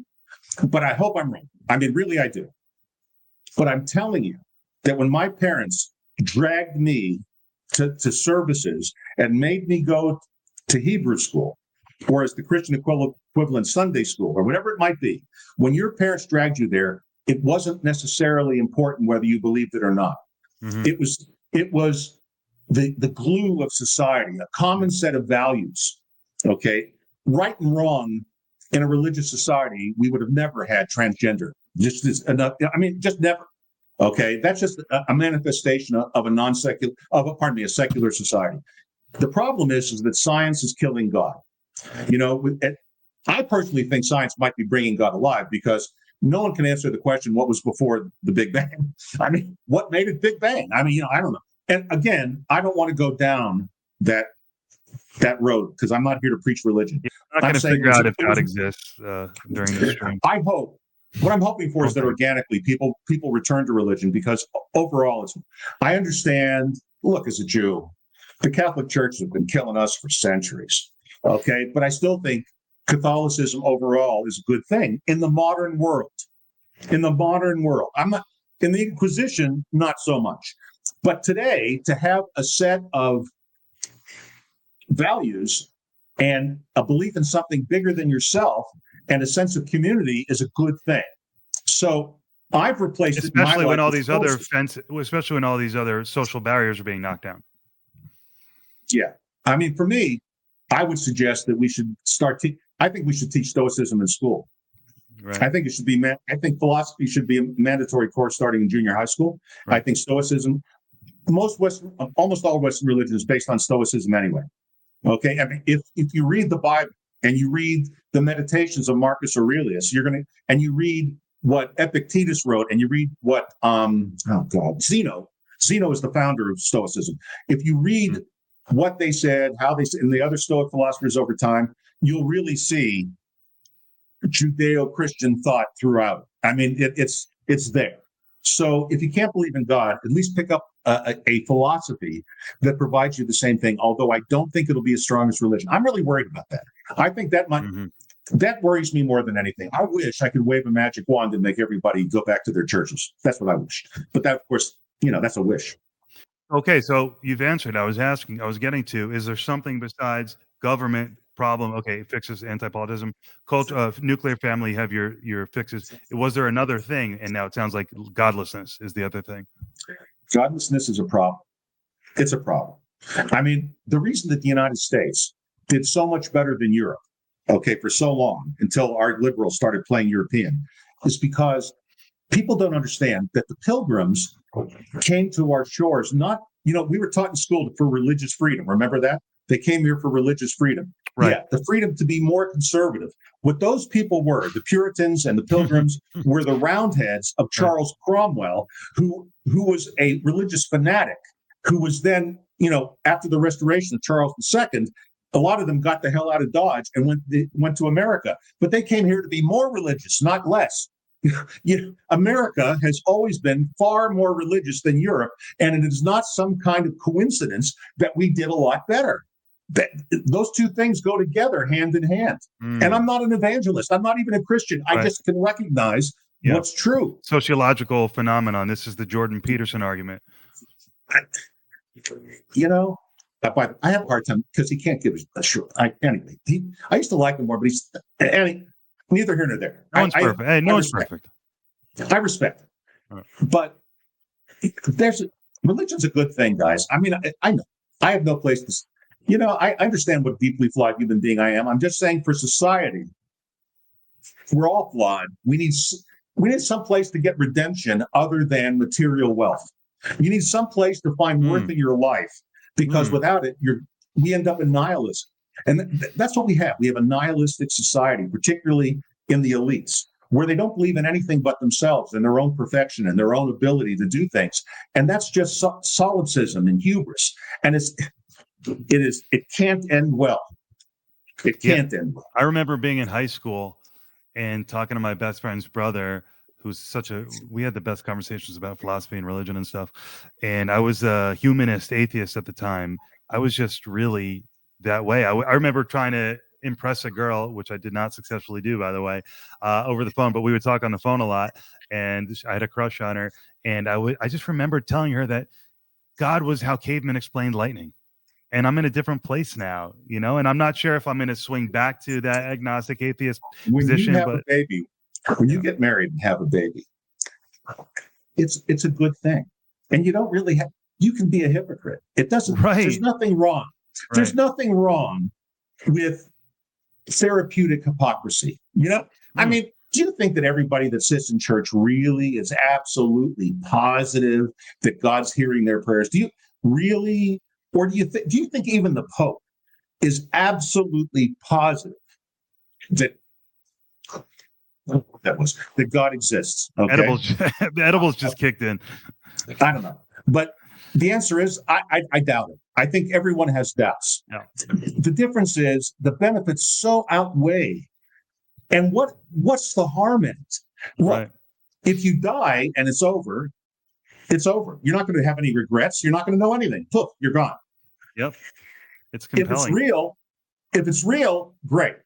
But I think that the meaning of all of our lives is to try to leave the world a little better than we found it through our own offspring. Your job as a human being is to have children. I'm sorry, people need to start having children again too. I mean, and children from good two-parent families of any race, any religion, and we just need more of those people. That's why, we have to have a much more serious discussion about immigration. But anyway, that's another discussion. Interesting. So, you know me, coming from this progressive background, speaking of wanting to make the world a better place, my question always, because I'm not quite out of the grasp of that progressive ideology, it's trying to pull me back in. I wrote down, what about the working man in all of this? What say you to the concern that in your system, in this system, it's still going to be a problem for the working man? It's going to be oppressive. It was never oppressive. That's a bullshit story. Okay, so that's a myth. That's a socialist propagated myth. So from the dawn of civilization, practically, until 1859, the average person on the planet Earth lived on the equivalent of $1 a day. Okay, there was no progress. There was no middle class. The rich, the oligarchy or the monarchy or whatever it was, the aristocracy was up here and everybody else was poor. There was a small merchant class. There was no class mobility. It didn't matter what country you were in. Then came oil. Okay, they discovered oil in Pennsylvania, and Rockefeller determined that it could do more than heat lamps, and gasoline went from being a byproduct to something that can power things. And the next thing you knew, we entered the industrial age. That, combined with free market capitalism, for the first time in the history of the world, people's wealth went up by thousands of times in the countries that practice it. That's irrefutable. Okay, there has never been a successful socialist country, so let's not even go into that. There's no such thing. So, and by the way, let me digress. I just want to say this. In 1992, we won the Cold War. Berlin Wall came down. It was proven that socialism failed everywhere. It killed 200 million people in the 20th century. We knew it failed. And what did we decide? We need more socialism. It's just beyond my thinking. Anyway, the reason working people can't be subjugated that's a myth, is because employment is a voluntary. They're not indentured servants. If they're not treated well by an employer, they can leave. There's nothing keeping as a former employer during my working years, I can tell you that money was not the prime consideration when you hire somebody. It's productivity, it's knowledge, it's the ability to help the company make money. And to the extent that a person can do that, they're worth whatever. It's much better off to pay somebody. And the more you learn what you're doing, the more you'll be able to demand. And unless your company is a monopoly, which there aren't any, as far as I'm aware, unless your company, except government, unless your company is monopoly, you have other places to go. You don't have to work for McDonald's. Jack in the Box is paying better, even at the lower scale. Nothing is keeping the idea that the working man has been oppressed is socialist bullshit. So the government has no duty to provide a comfortable existence. No. Now, as a compassionate society, if a state, as I said, wants to have a social safety net, the reason that would work better at the state levels, the smaller something is, the more efficient something is. They can't print money, and they understand the demographics of their own state. And if it doesn't work, it's much easier to pull the plug on one state program instead of 50 states program when there's that much money involved. Having said that, in my world, I would prefer to live in a state like what I think Montana would become, which would have no welfare state at all. And the reason I say that is because I can't think of an example where the government has created wealth in any country ever. All the government does is waste money. A third of what the government takes in is waste. Okay. Another third is bureaucrats' income and pensions. And the final third is the benefit, and they squander that. It's like the joke we keep falling for and never learn to stop doing it. It's, the old saying, fool me once, shame on you, fool me twice, shame on me. We are living under a lot of shame because we keep thinking the government needs to do this. No, they don't. You need to do it for yourself. Mm-hmm. And that's it. You know who I think has their head on the straightest of all the groups in America? The Mormons. The Mormons have it straight. If I were to convert to another religion but Judaism, I'd convert to Mormonism. By the way, the Mormons don't proselytize Jews. Did you know that? They think we're already in, which, by the way, I love the Mormons. They don't. We have Mormon missionaries that stop by every now and then. I give them a cold drink and stuff, but they don't. Once they find out I'm Jewish, they just leave me alone. But we have a nice talk. But anyway, Mormons, they tithe 10% of their money to the church, which has a very, very good private social safety net that takes care of its members. Right. They keep at least a year's worth of food and supplies stocked in their homes, prepared for the breakdown of supply chains, which I think they're going to look smarter and smarter. And they get married young, which, by the way, is a good thing. We should stop telling people to wait till you're 30 to have a baby. Women are much, much more likely to have healthy children and multiple children the earlier they start. Now, I'm not saying 14. That's not what I'm saying. But I'm saying women are at their sexual peak and their birthing peak at 18. And when you start past 30, their fertility drops like a rock. And by putting it off, that's why there's so many unhappy women. They can't have children, and they didn't really think about it. And there's something in every woman that wants to be a mother, just like there's something in most healthy men that wants to be a father. And you can't suppress that. And to the extent that our society has somehow shamed women to taking career over family is insane.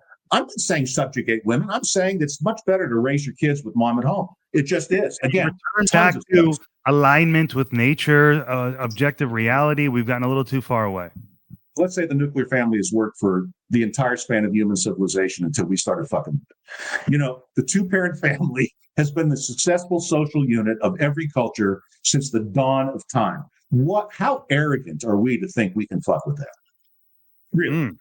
Hard. That went hard. Okay, beautiful.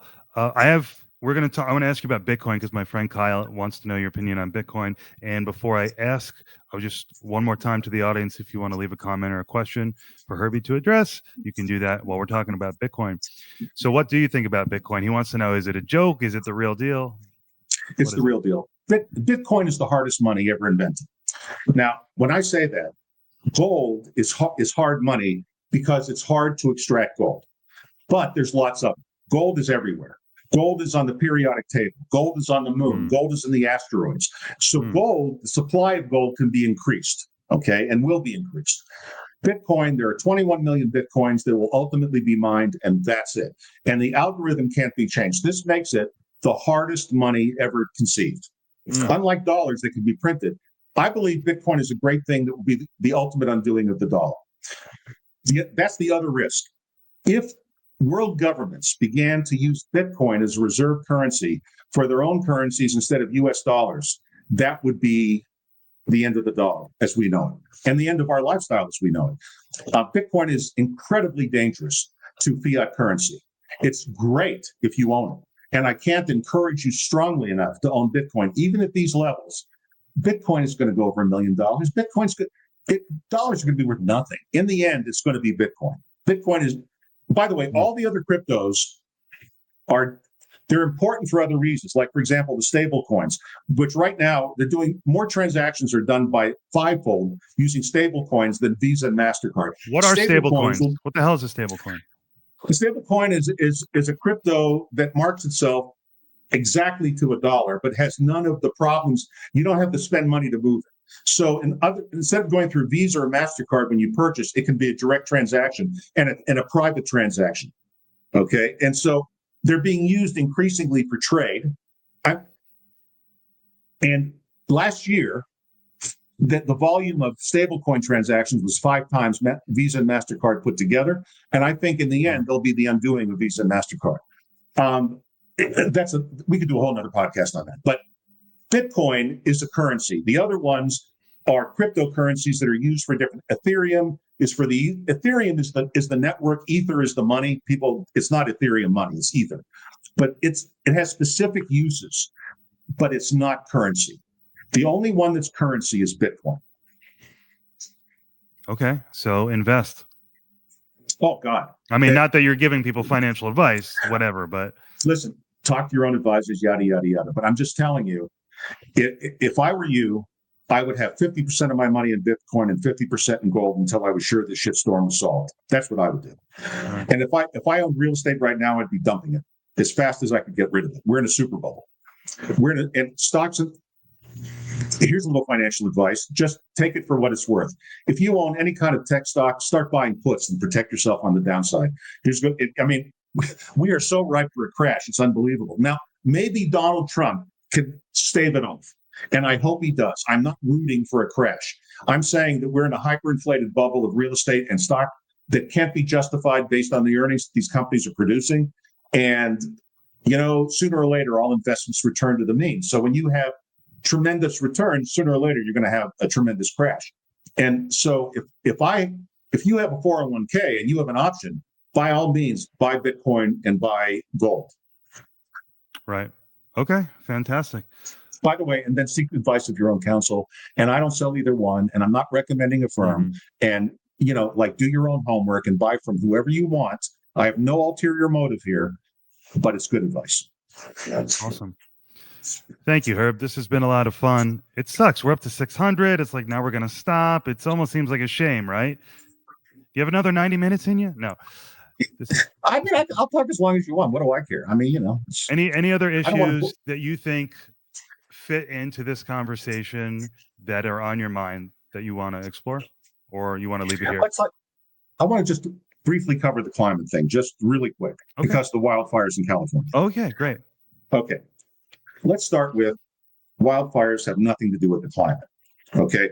If you took a bunch of straw, okay, and no matter how hot you make it without something to accelerate it, it's not going to burst into flame. Okay. And it's not that hot. A couple of degrees hotter does not start wildfires. The reason that California is burning is the idiocy of their environmental policies. Okay. Now, President Trump correctly pointed out that they pour trillions of gallons of fresh water into San Francisco Bay every year instead of capturing it to protect that smell. He wasn't making that up. That's insane. Okay. They should build a reservoir. Anyway, there should be a reservoir. There should be a number of reservoirs instead of that stupid high-speed rail, which is never going to be finished. Spend the money on a reservoir. That's number one. Number two, you have to clear out the underbrush. These environmentalists have federal regulations prevent the clearing of underbrush. Well, that's kindling. And when the wind starts blowing it and the embers start, that's what's going on now. All that underbrush that should have been swept away. And then in California in particular, PG&E is back.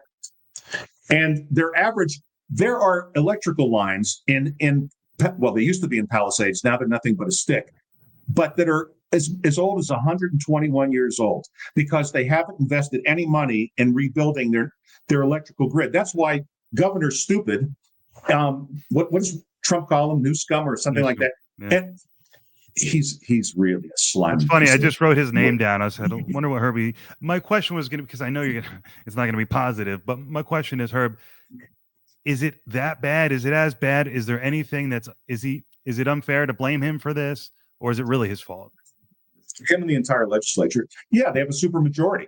Here in Arizona, we had exactly the same problem. We had a couple of bad wildfires, but our Republican governor and legislature said, fuck the feds, and they cleaned the underbrush. And we haven't had a problem since. Not to say that there aren't fires, not to say that lightning doesn't. Fires are natural. Sometimes you let them burn.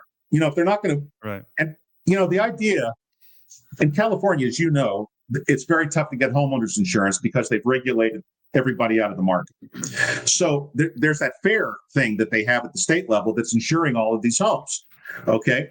Well, how about the reason that insurance is expensive for a home that's sitting among trees is because you shouldn't build a home sitting among trees. I mean, it's like, why do we keep bailing out people whose beach houses are destroyed in hurricanes? Those are multi-million-dollar houses. They're building them there because they know that National Flood Insurance will bail them out. Why? Don't build the house on the beach. Leave the beach alone. It'll be perfectly fine without your house. And just drive there to the parking lot. And, a lot of these things we do are so stupid if you think them all the way through. You know, the Palisades, I love Pacific Palisades. I mean, I used to. There is no Pacific Palisades, but it's where I would have lived if I lived in LA. I like the Palisades. Right. But, you know, it's up among the pine trees and all that brush, and there's no water in the hydrants because California should be the wealthiest state in America and a light onto the world, really.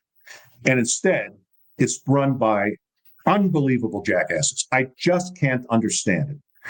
How does the people of California keep falling for this joke? I just don't understand. And I really, I'm not just saying it. I don't understand. I don't get it. Okay, so here's my last question for you. Is there a Democratic figure that you think could emerge as a sane person, a potential option that wouldn't be a disaster? I know you like Jared Polis. I like Jared Polis. I like Governor Shapiro of Pennsylvania. As Democrats go, we'll see. We'll see. Right. I mean, well, you're not a Democrat. You're not a Democrat. Look, the Democrat that makes the most sense day to day is John Fetterman, but the poor guy's a cabbage head. I mean, you know, he still has to have somebody to help him think it through. I love him. He definitely has his heart in the right place. Right. He's a really good person, but unfortunately, he should not be president. He's not enough there to do that. But as a senator, he's awesome. Really, it's crazy. I mean, it's crazy. He comes out of him. He has a stroke. He's treated for depression, and suddenly he's leaning conservative. So it really amplified the idea for me that coming out of my own depression and sliding to the right with time, is that a correlation or what? You know, no. You know, people get depressed sometimes, you know, and they have to deal with it. And there's no shame in it. Yeah. It shouldn't be a disgrace to deal with your depressions. Everybody, not everybody, but millions of people are depressed for one. Sometimes it's transitory, sometimes it's permanent. It's a horrible thing to suffer depression. Yeah. I don't think it's a disqualifier. If you deal with it and you take therapy. Let me ask you a question. On that note, was Abe Lincoln a famously depressed president who, in many libertarian, I know you're kind of coming from the libertarian place, many libertarians look at Abe Lincoln in a negative light. How do you feel about Lincoln? Second worst president in American history. Yeah, a dictator. Right. The Civil War didn't have to be fought. I'm sorry, it just didn't. It could have been. And let me be very clear. I'm not pro-slavery, you know, just not. And England had ended in the West. The last country in the Western Hemisphere to end slavery was Brazil in 1888. And of the 11 million slaves roughly that came to the New World, only 500,000 came to the United States. The other 10.5 million went to the Caribbean and South America. And slavery ended everywhere without a shot being fired. And when the Civil War, slavery became the issue of the Civil War, but it wasn't the issue that ignited the Civil War. Okay, states' rights was. And slavery became the poster child for that. And you couldn't have a worse poster child. And that's why the English wanted to support the South, but they couldn't. But is there a difference between states' rights and slavery at that time? Are these not synonymous? Yes. Okay, what was the difference? Well, states' rights mean Pennsylvania has the same rights. It means that your governor knows more than the president about how to run your state. Now, should slavery be a nationally illegal? That's why you have a national government. Yes, slavery should be illegal. Well, was there any other big fight between the federal government and the states other than slavery? Yeah, tax collections. So what the reason that war started at Fort Sumter is because South Carolina wasn't paying its tariffs and duties to the federal government. They wanted to secede. So Lincoln sent the Navy and told that guy at Fort Sumter, I can't remember his name, not to surrender. Okay, because it was over taxes. Lincoln was trying to force it because if the federal government lost all that tax revenue from all those textiles, it would have been a major loss. That's what started the Civil War. And then the rest of it, slavery. Understand that those Southern boys in gray who died, 99.9% of them didn't own slaves. Let's just think about that. Only the very wealthy owned slaves. Most of those kids were coming off sharecropper farms. You know what I mean? Like really not what these are, you know, the dollar a day crowd. They were fighting for their country, not for slavery. Many black Southerners, many Southerners, I'm sorry, had never seen a black person until they got into the mix of it. There's a lot of things people don't know. There were black slaveholders in the South. There were over 5,000 black slaveholders, free blacks in the South that owned slaves. I mean, I know it's never talked about, but it's true. The Indians, There's an entire Confederate army made up of Native Americans that owned a tremendous amount of slaves. Slavery is a human institution that dates back to the very beginning of time. You and I are, and everybody else we know, at some point in our bloodline have been slaves. I guarantee you. Just like none of us live on the country that our people were originally on. None of us have not had in our bloodline slaves, period. Slavery is a human institution. The Epictetus, who is of great voice in Stoicism, was a slave. Later, he became free, but slavery is a very different institution. And a lot of the things that are talked about in black slavery, our slavery was not. Mali, for example, was an empire in Africa and was selling most of the blacks. Every single slave in this country was sold to the slavers by a black man.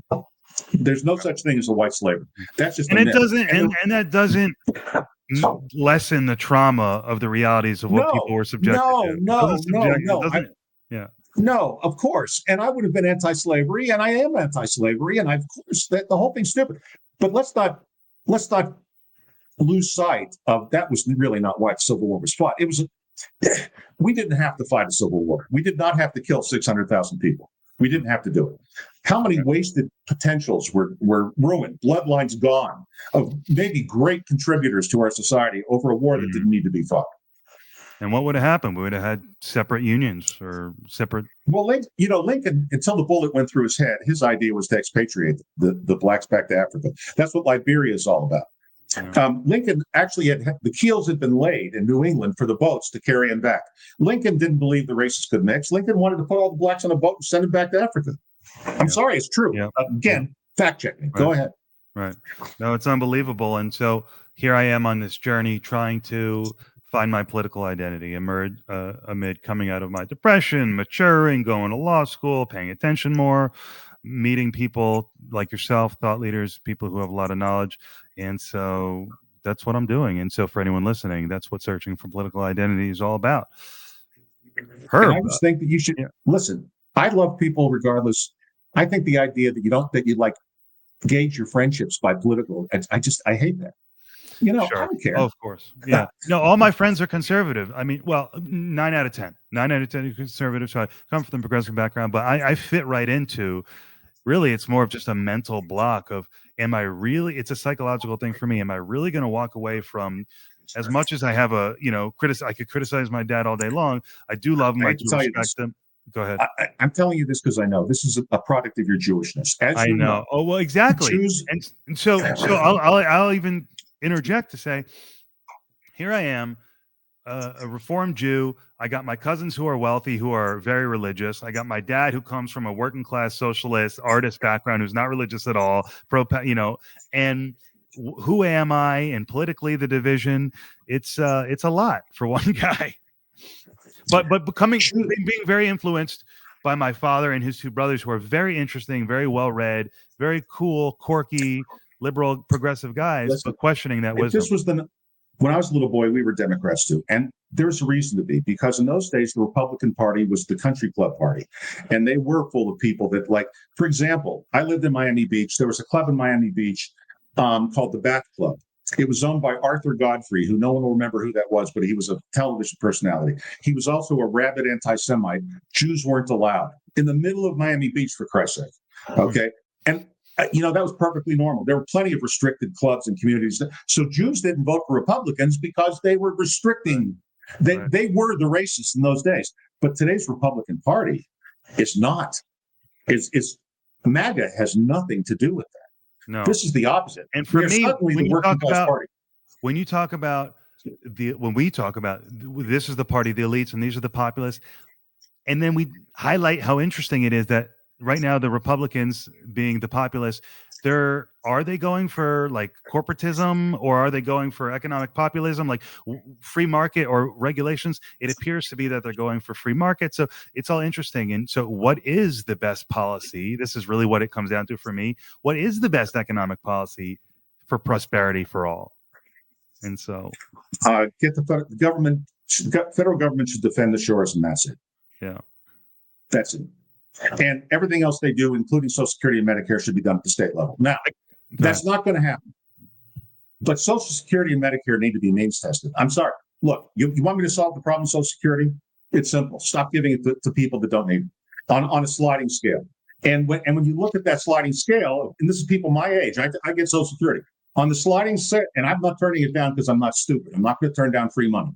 But the idea that you paid into it, that's just a fiction that Franklin Roosevelt created so that old people would take money back in the day when it used to be a disgrace to take welfare. I mean, I know that seems laughable today, but it was called Social Security because it was a disgrace to be on the dole. They used to call it being on the dole.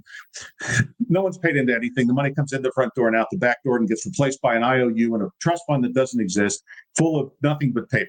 Okay. If you add the unfunded Social Security and Medicare debt, our debt is much more than 37 trillion. It's hundreds of trillions. And it's unsustainable. And if we don't do something about it by 2035, everybody on Social Security is going to get a huge cut mandatorily. I mean, and when I say huge, I mean minimum 20% or more. We're going to have to means test Social Security. We're going to have people are living longer. We're going to have to make the retirement age a little further out. Sorry, we just have to. And Medicare and Medicaid should be a voucher program. Instead of, there's no such thing as a successful one-payer system in the world. The mythology, a lot of Democrats who are in favor of the single-payer systems, they have it in their head that if there was a single payer, everything would be better. You know, care would be better, doctors would be working better. And I ask a really simple question, as compared to what? What single-payer system in the world is not a failure? They all are. The only ones that, in Canada, for example, I go to the Mayo Clinic to take treatment here in Phoenix. Half the people sitting there are Canadian because any Canadian that can afford it gets the hell out of Canada and takes their medical care in the United States because the Canadian, in a single payer system, the only way to control cost is rationing. So rationing in medicine takes its waiting periods. So, for example, to get my shoulder done, the minute I knew I needed my shoulder done, I got it done. Okay. In Canada, I'd wait 18 months to even get on the surgical schedule. Minimum. Fact check me. It's true. That's why no one likes it. The only place the single payer stuff works is the Scandinavian countries. And that's because their time, and even there it doesn't work great. It just works better than anywhere else. Because the biggest Scandinavian country is Sweden. They have a population that's less than Los Angeles, and they're all Swedes. So it's much easier to design a program for a small population of racially and religiously homogeneous populations. But in a country of 340 million people, in 50 states and thousands of cities and towns from very different cultures and backgrounds, it's an insane thought. Instead, what we should do is deregulate insurance, deregulate the medical business, get the government out of it, let private enterprise come up with policies, and let the government give a voucher to the poor that they can redeem for private health insurance with anyone they want and get treated like everybody else. And that's the way it should, and that would be much cheaper, and everybody would like it better. And I know that because I used the VA too. And in the VA, President Trump, by the way, Biden took it away, but it's going to come back now. It used to, when Trump came in, he changed the rules in the VA that if you couldn't get seen by a specialist within 30 days, they had to mandatorily let you go out to the community and get a private doctor that the VA would pay for. Right. Veterans loved it. Loved it. I loved it. That's how I got my left shoulder done. It was done by a surgeon at Scottsdale through the VA. But that just proves my point. And nobody really likes this single payer bullshit. Okay, you think you do. It sounds like it would. How does a monopoly cost less than competition? And the answer is it's ridiculous. There's no example of that. The only thing that keeps price down is competition. And profit is not a dirty word. If you don't have a profit motivation, you have no reason to be productive. You have no reason to streamline. You have no reason to make things smaller and tighter and more efficient. In fact, just the opposite. You're a bureaucracy. You need to grow. I mean, it's insane what doctors have to go through. Why are the supply of doctors restricted by the American Medical Association? Why aren't we building more medical schools? Okay, because the government allows it. Get the government out of this crap. And in the anti-political system, there would be nobody to lobby so we could do the right thing. That's what anti-politism is about. When there's no money in politics, there's no way to buy votes. When there's no way to buy votes, then a logical thing, like I've been speaking about, can be much more readily accepted because there's no deep state trying to stop it.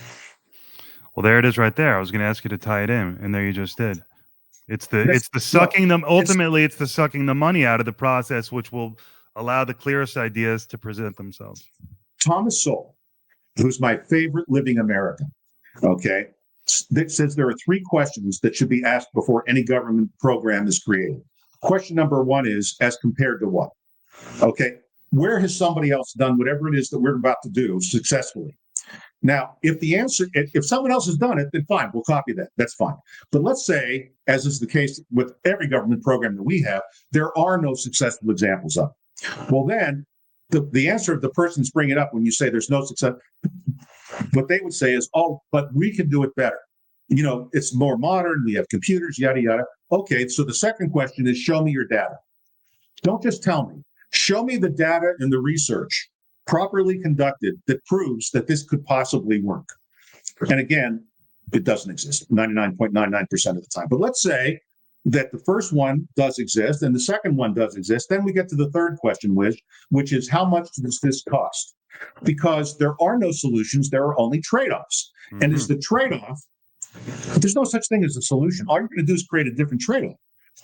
Like in my world, that's actually what I was going to ask you, because I was thinking these socialists presumably think that, okay, there's a trade-off here, and maybe for the wealthy, it actually will be a less good experience from a healthcare perspective, but you're providing the masses, the poor masses, with a better experience. But you're saying not even.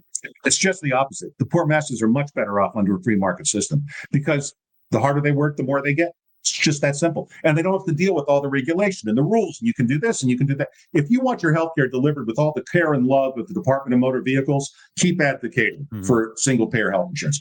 And, it doesn't even make sense if you take a step back. But there are so many entrenched interests and so much money involved that's the oligarchy. We got to get the money out of politics. We got to get the parties out of politics. It's so crazy. It's just so difficult for my brain. Thank you for again presenting these clear arguments. It's the libertarian perspective that I've been getting for a couple of years now. It's still hard for my brain to wrap itself around the fact that the oligarchy that my uncles and my dad always taught me about is actually the bureaucracy that they want to grow, that they think is going to help people. It's so weird. The argument of left-leaning people is we're much better people than those people. We're not Stalin. I'm not Stalin. I'm not Mao. I'm not Pol Pot. Here's what they don't understand. When you concentrate power in the center, that's what a single-payer system is, or a socialist government where the means of production is controlled by the state. When you consolidate power in one place, the person that rises to the top will always be a Stalin, because the nice guys get slaughtered in the beginning. There are plenty of psychopaths who would look at that as a great opportunity to be the dictator. And they'll be ruthless. And all these nice people who think they're going to be nice socialists and they're going to do it all better, they're going to be dead socialists. That's what they're going to be, as has been the case in every example. I'm saying that with certainty because that's what always happens. It's not Stalin. If it wouldn't have been Stalin, it would have been somebody else, just like him. If it wouldn't have been Mao, it would have been someone else, just like him, because the worst will always rise to the top in a centrally controlled system, because it takes a psychopath to claw your way up that ladder. Mm-hmm. So in an anti-political system, there's no psychopaths because there's no ladder to climb. But at least in a republic, there's some voting going on, and maybe you can expose it. And you can, have changed elections. But in a socialist state, the more power in the center, the bigger the psychopath that gets in charge. Right. I would make a case that there are very few of our presidents that I wouldn't classify as a sociopath or a psychopath. Really, there are a few, but not too many. Jimmy Carter. Pardon me? Carter is this will shock you. He's the great deregulator. Now, Carter was a very weak president in many ways. I was serving in the Navy at the time. I met him in person. Because I was a Russian linguist and the president had to have a Russian linguist. Anyway, long story. But neither here nor there. Carter was not a charismatic president, but his heart was in the right place. And what he did that was great. How many presidents have lasting contributions? In other words, name me a single thing Obama did still there. Obamacare is shredded. It's, what it was meant to be is gone. What lasting legacy of Obama still exists? Don't strain. It's none. Okay. Biden the same way. Produced nothing. Most presidents, George Bush, not two. George Bush 1, nothing. Okay. Carter's contributions, a lot of them are still benefiting us now. In no particular order, I'll just list a few. Let me start with the Camp David Accords, which were signed in 1976 and are still in place today and have kept the peace in the Middle East. In other words, a broader Arab-Israeli war all this time. That was Jimmy Carter. And he did get the Nobel Peace Prize for it, and he deserved it. Now, he deregulated the airlines. Southwest Airlines, JetBlue, Spirit, none of that would have existed. Before Carter, it was Pan Am and American and Eastern. It was a protected market. He deregulated the airlines, and we all benefited by cheaper travel.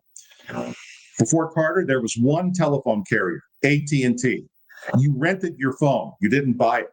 They delivered it to your house in long distance, which now no one even knows what that is, cost a fortune. Okay? To call somebody in another city was unbelievably expensive. Carter broke up AT&T. All of us have benefited from it. Okay? That's the second thing. He deregulated interstate trucking. He broke. It's interesting how you refer to breaking up a monopoly as deregulation, but I guess it is. Got the government out of it. All those things were protected by government law and rule. Carter was an unusual Democrat. I mean, I could go on and on. He deregulated almost anything he could get his hands on. Here's one that's interesting. Do you know anybody that like brews their own beer and wine at home? I know, I do. I know one guy. Beers? Okay. That was illegal before President Carter. He deregulated alcohol. Right. The reason that there are craft beers today is Jimmy Carter. Craft beers, every last one of them started in somebody's basement. And then they grew and that was impossible until Jimmy Carter. Jimmy Carter was the great deregulator. And all of these things still exist today and benefit us. Now, I think he was an anti-Semite. I do. But I have to think like an American, okay, too. And on balance, he was not a great friend of Israel, but he did a lot of good things for my country, and I'm an American first. And he gets yes, the Iranian hostages, yes, he was not charismatic, yes, the energy crisis. I get it. I lived through all of it. But here's the thing. How many presidents have lots of things last 50 years after they've left office? Right. No, you can count them on one hand. Yeah. It's amazing. History will be much kinder to Jimmy Carter than his contemporaries, I think.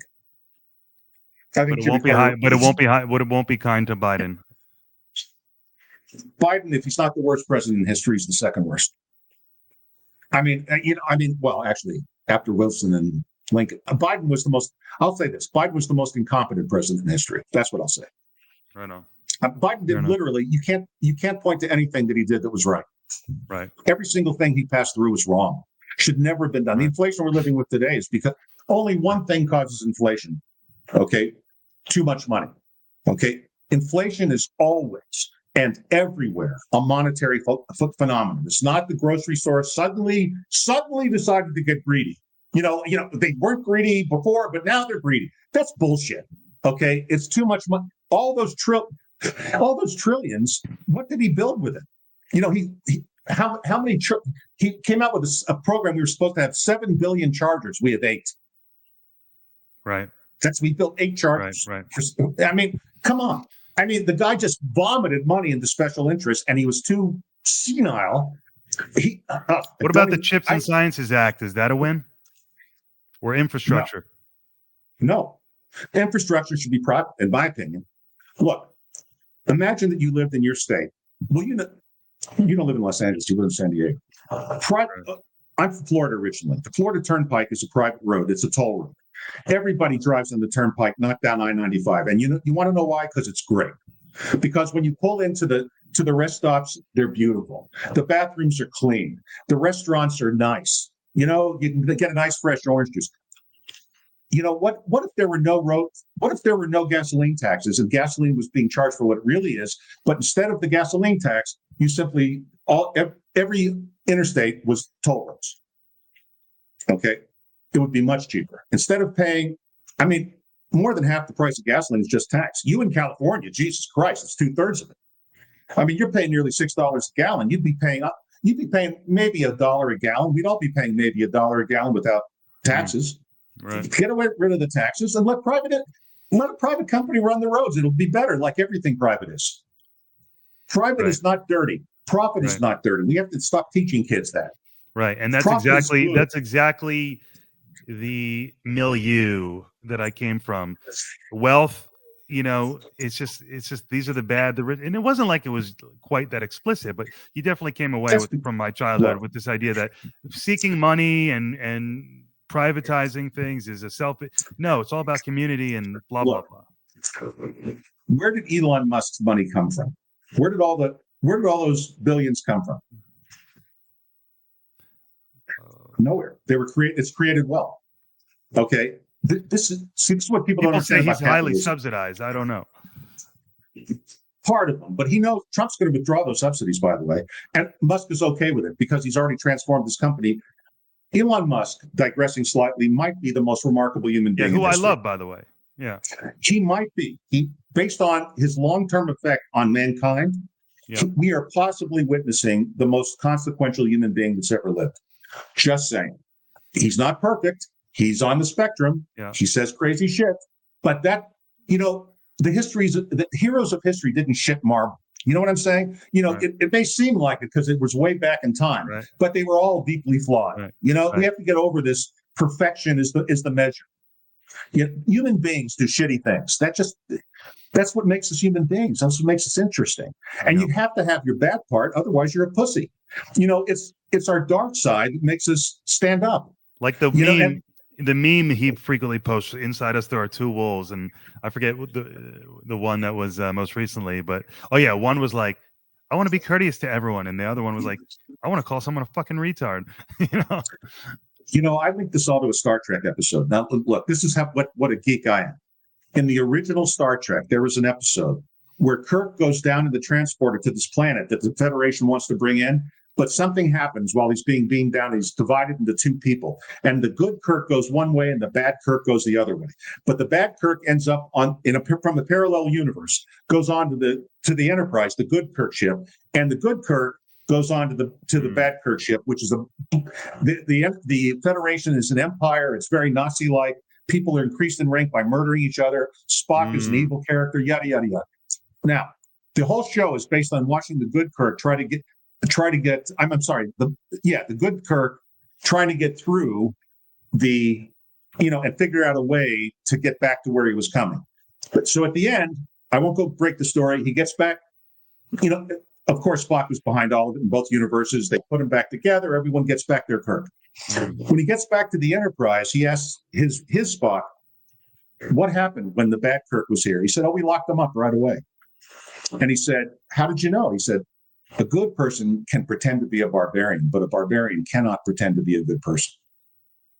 And I thought that was very, but in that, I'm confused too. There's a comment. It's like, oh shit, I'm confused. Like, wait, I'm not sure I followed that. Wait, there was another episode very similar where Kirk was just the good guy and was separated, and he had to defend the ship and kill the Klingons, and he couldn't do it. You need your bad part, guy. I see. You just need it. Right. You need it. And to be. Sometimes you have to do shitty things. You know what, Herb? I've got the progressive that I grew up in me. I've got the conservative, libertarian, free market guy that, in other words, the maturation, the realizing, hey, I don't know shit about economics. The people I respect seem to be conservatives on these issues. So there's that dimension, the political philosophy, economics. There's the religious, where am I? How much do I care about Israel's interest over America's interest? That push and pull. There's all these push and pulls. And then also what you just said, the good part of me, the bad boy, searching for my political identity. That's really what this is about. And I just thank you for the conversations. I think you should not worry about labels and just worry about objective reality. And then from objective reality, form your opinions around that. Right. So don't listen to somebody who says this is the way it is without finding out if that's really the way it is. Yeah. That's why I often say fact check me, because I like to deal with objective reality. And you can't. It's not fungible. We don't. This isn't a world where you can pretend. It doesn't. Yeah, that's why Vivek was so appealing to me with his truth brand, and that's why I say. Doesn't it remind you of the guy in high school that gets slammed into the lockers? I'm just sorry. He's the guy in high school that's so annoying that he gets slammed into the lockers. I find him. I'll be honest with you. He drones on and he annoys me. I actually came around to agreeing with you. I was in time. I came to say, you know what? I understand why Trump chose Vance for several reasons. Obviously, unfortunately, ethnicity being one of them. That's just a cold hard fact. But Vance is so warm, and Vivek really is not. Vivek is just the goody two shoes. I mean, and so that's great. I'm glad he's. Yeah. I'm glad he's. Oh yeah. But for I sure. find him personally annoying. I don't think I could be friends with him because I don't think I could deal with that. I totally get that. I'm not sure we wouldn't have had problems in high school, but we probably would have just passed each other in the hallway. If you want to see a really great Trump video, and I'm not changing the subject, Bryson DeChambeau, who's a great golfer, he's a professional golfer. I think he's number 2 in the world. Has a YouTube channel, and he played around the golf with Trump. It got millions and millions of views. And the two of them, all they did was talk about golf the whole time. That was the first time I started to see the human side of Trump. But the point I'm saying is, I would love to play golf with Donald Trump. Right. It would be a hoot. I don't want to play golf with Vivek Ramaswamy. Right. 100%. I just don't. And that might be the new have a beer with or watch your kids. That might be the new thing. But I don't reject his talent. Just because I don't particularly like him doesn't mean I don't think he's good. Yeah. No, as we said before, and I know we've spoken about this in other discussions, this cycle, this election, you really saw depth and humanity in Trump. It's a very interesting figure. But I have to tell you, go ahead. His granddaughter, as a father, that was very moving at the convention. Here's how I know Trump's actually a good guy. His whole family loves him. Exactly. You know what? As a father of 4 children who still love me, I consider it my greatest accomplishment. Biden denied his own grandchild. Biden denied his own grandchild till he was forced to do it. What a piece of shit. Sorry. That's a tough one, but I understand. All I want to say, without divulging too much into my personal history, again, going back to this thing with my dad and complicated relationships in my family, and I guess I will say it. I don't want to speak out of school and say something that my dad wouldn't want me to divulge. But the truth is, I look at the complicated relationships that my dad has in his family. And by the way, he's doing great. It's all good. But there's been a lot of scars along the way and relationships that haven't healed. And I see him judge Trump. And as smart as a guy as my dad is, it always within 2 minutes goes to he's a bad guy. His wife, it's clearly a transaction. No, it's all about, and I'm like, Dad, are you serious? The guy has great relationships with his kids. The guy had all of his kids love him, all of his grandkids love him. And from what I can tell, by the way, I watched her play golf with Bryson DeChambeau too. Leia, whatever her name is. Or Kai or whatever. Yeah, his granddaughter. Yeah, Kai, you're right. And DeChambeau said, "What's it like with your grandpa?" He plays golf with her all the time. He makes time in his day. He plays golf with her, and the two of them, because he loves to play. And she's gonna be a very good collegiate golfer, and who knows? And Barron is like, if that kid doesn't play basketball, it's a horrible waste. Right. I mean, Jesus Christ, it's either he's going to be a center or he's going to be an emperor. It's like those are his two paths. All I know is Trump. Biden denied his grandchild. That's all I have to say. Look, if I was talking to my sons about this, if some girl came out of the woodwork right now and claimed that my son had knocked her up years ago and this child is your grandchild, all things being equal, I would be delighted. Yeah, and I get it. It came up during the election, right? I mean, it's crazy, and you don't want to be overly judgmental, but you look back on it and you go, "Well, that ain't a good look." There is no way to justify that. I'm sorry. I don't care how you contort yourself. Right. Grandfathers do not deny grandchildren. I'm sorry. Not human beings. That's why I say most of the presidents are psychopaths or sociopaths. Right. Joe Biden is a psychopath. A blind man could see it. Okay? He shouldn't be anywhere near the Oval Office, let alone senile. Well, and bringing it home, anti-politism would make sure that kind of guy doesn't filter through. So, by the way, the difference between a psychopath and a sociopath is the sociopaths can actually love somebody. But psychopaths only care about themselves, and you're just an ornament in their lives. Wow, that's fascinating. And I'm presuming that you would say that Trump is probably a sociopath. No, I don't think so. Not even, right? Right. Maybe I shouldn't have presumed that, but if anything, to compare to the psychopath Biden, as you say, maybe Trump's a sociopath, if anything. But I see. Yeah. Obama's a sociopath. I mean, there's no doubt about it. Obama's a sociopath. Bush, too, not. Just a regular guy. That's Right. I mean, like I'd go have beer with George Bush too. Right. I would. I Right. I don't agree with a lot. I mean, all that building of country interference is bullshit. But as a human being, I think I'd like him. Sure. There's a difference between agreement and liking. You know what I mean? Yeah. Oh, for sure. Well, agreement. Ronald and liking. back in the day, Ronald Reagan and Tip O'Neill. Ronald Reagan was president. Tip O'Neill was the Speaker of the House. He was an old Irishman from Boston. He was a very powerful Democratic Speaker of the House. And Ronald Reagan, when he came into office, had to deal with the Democratic House. And the two of them would fight and fight and fight all day long. But at night, O'Neill often went over to the White House. This is well documented. And he would go up to the private quarters, and the two old Irishmen would sit and get toasted together because they liked each other. There was the daytime where they fought it out, and at night, over whiskey, they just, okay, we'll fight tomorrow, Tip. Let's have a few drinks, And there's nothing wrong with that. In fact, the word for that is comedy, comity, not comedy, laugh. We need more comedy. We need people to understand they're not bad if they don't agree. And people will attack Trump and say that he's eroding comedy. So what would you say to that?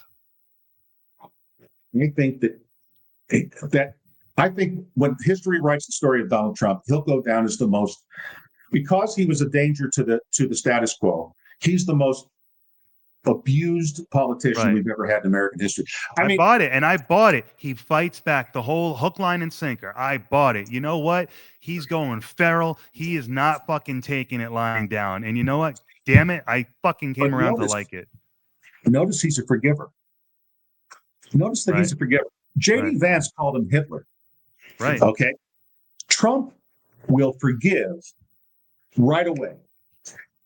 That is not the quality. That's why I say he's not a sociopath. Trump is very forgiving. A lot of these people that are now bending the knee and are becoming his friend said a lot of shitty things about him, including Vivek. People would say it's all out of self-interest, but either way, I agree with you. No. Do you see Biden forgiving anybody? He's just a high-level operator, man. I got to admit it. I don't know anything about Trump's personal life before he became a political figure, but from what I've seen, man, this guy is savvy. Yeah. He is. Pretty interesting. Tough. Yeah. Let me tell you something. You don't know until you're faced with life and death. You don't know how tough you really are. And I'm telling you, that photograph of him with blood down his face and the flag in the background will go down in history along with the flag on Iwo Jima. And you can't fake that. No. When you're right, shot, man. You're damn right. How fucking crazy is that? You can't fake that. How crazy is it that happened? How crazy is it that we came a centimeter away from maybe the chaos that would have triggered a need for radical reset? I mean, my goodness. And how crazy is it that, as you just said, he has those instincts. He's the TV reality star. Everything is produced. If you want to be, he was sticking his head up and yelling, "Fight, fight, fight!" Yeah, the area had not been secured. Yeah. He didn't know. No, I remember watching it. I remember where I was. Like the Kennedy thing. I remember I was in my apartment right here. My girlfriend was right in front of the washer and dryer, and I go, "Holy shit!" And I go, "Trump." Everyone was going, I think he's down. As soon as I saw that picture with the blue sky in the background, the American flag, and the Trump and the fight, fight, fight, and the blood, I literally turned. I was with my son. I said, He won. That's it. It's over. Yeah. And I think Kennedy ended up endorsing him shortly after that. Yes. And then that's immediately when I knew. I mean, all of this had been building. Kennedy. I used to be a bigger fan of Kennedy. He's I don't know. Let's end it on that then. So it's very interesting to actually talk about Trump. Love that. Let's end it on Kennedy. Why are you souring on him? Because there's a difference between the COVID vaccine and the way it was produced, and the polio vaccine, and the measles vaccine, and the mumps vaccine. Look, first of all, and I don't want to go into the science, but as a father, I did a lot of research, and my children have all been vaccinated, and and so's my granddaughter, and so's my grandson. And if I had to do it all over again, I think he's nutty. And I think the Kennedys in general are giant pieces of shit. Okay, and from what I understand of his womanizing, he's a giant piece of shit. Right. I don't think. Interesting. I think the Kennedys are a curse on America, and I think that God stamped them out. I mean, really. Well, that's a strong statement. And look, we don't. Let's pick that up maybe another day. But I'll say on Kennedy, I actually didn't get into him. I became a supporter of his because I couldn't go from I wasn't ready, I should say, to go from Biden directly to Trump. So I meandered. I thought, hey, Vivek could capture my interest because he was speaking truth and meritocracy was the antidote to the critical race theory that I just studied in law school. So he was very attractive to me. But Vivek couldn't step out of Trump's shadow. And he was iffy on Israel. Not really, but kind of. So I was like, oh, can the inner Jew in me really get behind him? He wants to isolate, libertarianism. But Kennedy got my support not because of the vaccines, though. It had nothing to do with his vaccine status. I just liked that he was going on long form podcasts. He was speaking in unified tones. He was doing the things you need to do to become president. But he has a strong socialist streak. I'm just not a big fan of his. Listen, Trump's the boss. That's fine. I don't have to agree with everything, but I'm not a big fan of Robert Kennedy Jr. I think he's not a good human being. But I'm 100% good with Trump. I would hate. The only thing I can really say is I would hate if someone who's been here for 20 years illegally got deported, who is a great person. I guess I'd feel bad. I don't want to say I guess I would, but perhaps it's appropriate if it comes down to that, if he even gets there. But we could do a whole show on immigration. I mean, Trump's wrong. I mean, he's right and he's wrong. Right. Should the border be enforced? Yes. Yeah. If he goes all the way there, then I think that would probably make me uncomfortable, but hopefully he doesn't. He's not going to look. This is like winning the drug war. Do you really think that we're going to track down 20 million people, maybe 30 million people? Let me point a couple things out as a resident of Arizona who lived on the border for a long period of time and spent 6 years in Mexico. Let me explain something, okay? We're not catching most of these people. Okay, the coyotes who are being paid to bring them up, the human trafficking, which sounds like slave trade, but it's not. The reason that Mexicans and El Salvadorans and Venezuelans pay them is because they get them through. They're not paying to fail. Okay, most of the people aren't caught. And the reason that most of the people aren't caught is because the border's too long and we're too busy trying to stop drugs to properly allocate our manpower to stop one problem. You can't have your ass in two saddles and ride them both well. We spend an enormous amount of money, okay, trying to stop something that cannot be stopped and diluting the manpower that could at least slow the flow adequately. But what we really should do is what Ronald Reagan did, is do a Bracero program. That's what I think. We should allow them, if you don't have a criminal record, you should be able to come here as a guest worker and then go home. But what about if the initial act of coming in illegally is the only crime? That's where I was never comfortable. I said, I came around to Trump. I'm all in, man. I was literally advocating for Trump. I couldn't believe it.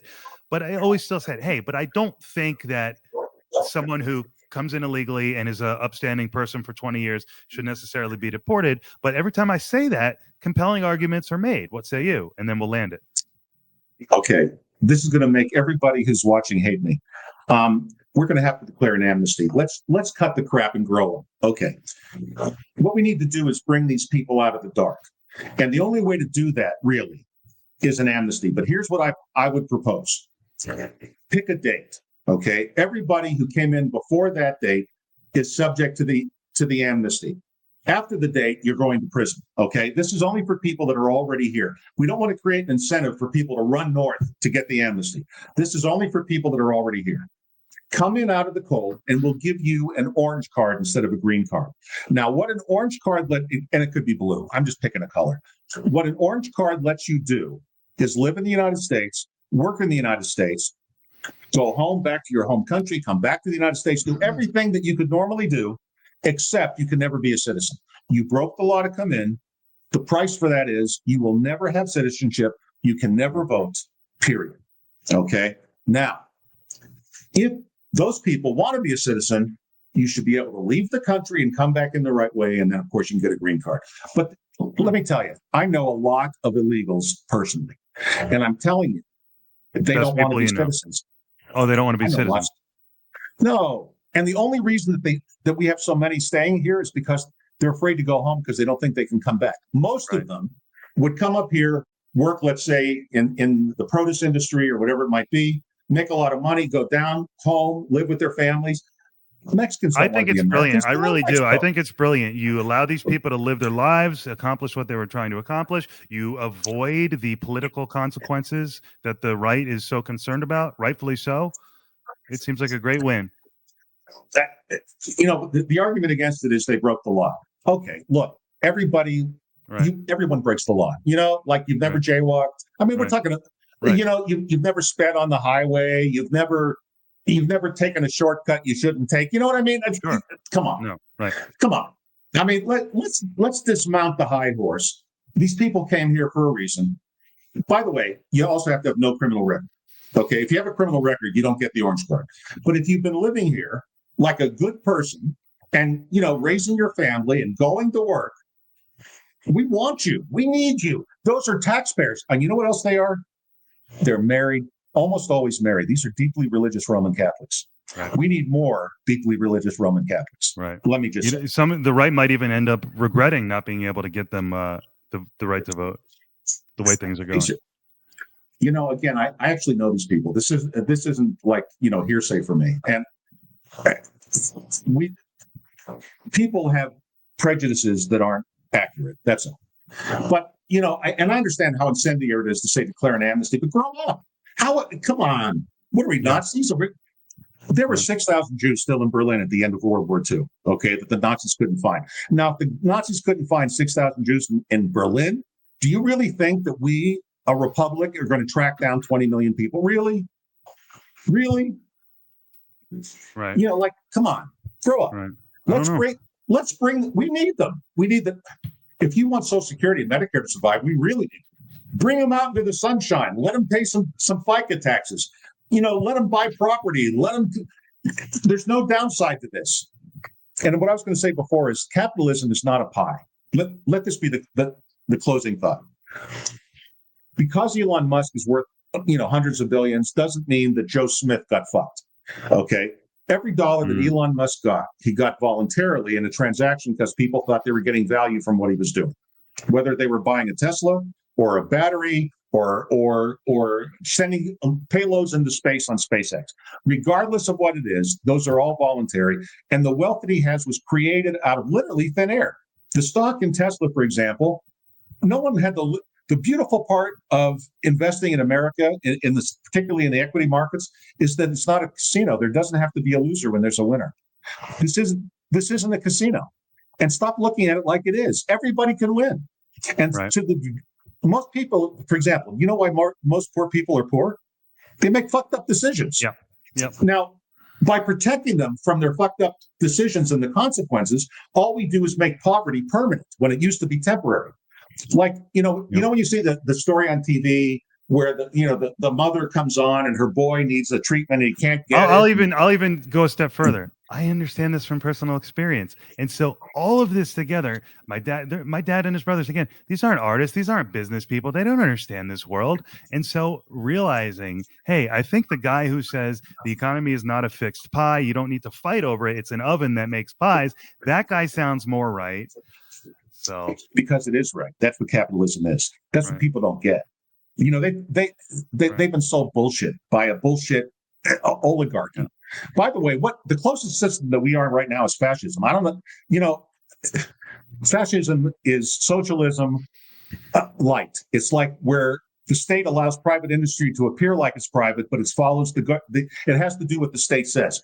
If you look at the EV industry and what the American auto industry has had to do because Biden declared it, that's fascism. Right. They're only independent in name only. Yeah. Understood. No, very interesting. All right. Let me close out by first thanking you, Herb. Thank you. You're welcome. I mean, you didn't disappoint. We did it again. This is probably number 10. It was fun. It was really fun and amazing. Thank you to everybody who tuned in. A couple comments were left. Appreciate it. Go ahead and follow Herb at NOP. Let me spell it out. At NOPCOG. One more time, at NOPCOG. And then I'm going to plug your book, Herb, which is Radical Reset on Amazon. Radical Reset. And it's on Amazon. It's in hardcover, softcover, and Kindle. Right on. Amazing. All right. Great show, Brian, and great to see you live. When you read it, I wrote it in 2019, and a lot of things I said would happen have already happened. I'd like to see, and not because I'm prescient, but because if you take all the bullshit out of it and just look at objective reality, things are easy to see what's coming. Right. And that is the whole point. And that's why I was attracted to you when we connected initially a couple of years ago. not to repeat myself, but coming out of critical race theory study in law school, which way is up, which way is down? Going, really? I found you, and I was drawn to your diagnosis that society was really suffering from this lack of objective reality. So it was a good connection, and we've been doing it ever since. And it's just been a treat. Remember, people need to remember that good decisions come from experience, but experience comes from bad decisions. And you have to let people suffer the consequences. Only consequences teach, period. Yeah. No, and I end poverty. They need to face the music. We all do. I've had to face the music. You've had to face the music. Yep. You got to own it, and you got to put your head down and take it, because that's how you learn. It's like, hey, Dad, you've always said, you know what the irony is? My dad, when I was in my not little, but for a little while there, when I was struggling, my dad would say, I'm not subsidizing you, but wait, you're the socialist, Dad. So he knew instinctively, hey, I got to teach my kid consequences. At the same time, at the macro level, he probably wouldn't even understand the argument. You know, he's propagandized. And what I've learned is there's a difference between rational discussion and religion. So, there are lots of people that still think that Trump colluded with Russia. There's still lots of people that think he's a felon. None of this is factual, but they believe it because it's religion to them. And the climate issue is you cannot have a rational discussion on the climate, okay? Because it's a religion, it's a cult, and because of that, what I do is just disengage. What's the point? Yeah. And I'm not going to convince them. So, why waste your breath? Move on. Yeah, amazing. All right, well, to be continued. We'll do it again. Absolutely. All right, man. Well, it's great to see you, and I was shocked to hear that you told me you had that health situation, but so glad that everything looks good. Whew. Lung cancer, what fun. But, you can tell that I'm feeling fine. I just feel fine. Yeah, well, for the first half, I would say you were a little deflated as pertaining to your usual self, but you started to pick up, so it was good to see. Well, and part of that could also be that I took a couple of hits off the vape before I started. So, I'm taking the Fifth Amendment as to whether I'm high. So. I'm a user of marijuana and enjoy it very much. We came very close to me not disclosing that I am as well, but here we are. Everyone does something. I don't drink. I don't like the taste of alcohol, but I do like this. I do like a vape. Sure. I don't smoke it anymore because I've had lung cancer. So that party's over. Actually, it's funny. My doctor said that vaping is worse. That's religion. That's, by the way, one of the stupidest things Biden has done is ban vaping for young people. Look, they're going to experiment. They're much better off experimenting with vapes. Sorry.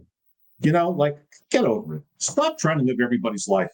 I know we're trying to flip, but for a lot of people, longevity is not the goal. They're just trying to get through the goddamn day. Right. Dude, I wish I could have cigarettes. Get through the day. My girlfriend, fiance, won't let me do it. I mean, when I was studying for that bar exam, though, oh my God, the greatest thing on earth. Some people, a lot of people aren't trying to live to be 100. They're just. I want to smoke cigarettes. Let's end this conversation by declaration. I'm going to go buy a pack of cigarettes right now. They should not be paying. Cigarette taxes are a disproportionate tax on poor people. You want to talk about regressive taxation? Cigarette taxes. Cigarettes should be cheap. Yeah, right. You can make them free, and I won't smoke them. But if you want to, you're an adult. Knock yourself out. Right. Lot to consider, man. Oh, you're a wealth of knowledge. Always a good time, and I look forward to doing it again. Peace out. Later, Love guys. To everybody. Thanks, everyone, for being here. See you next time. It's been a pleasure. Bye-bye. Yeah, it has, Herb. Take care.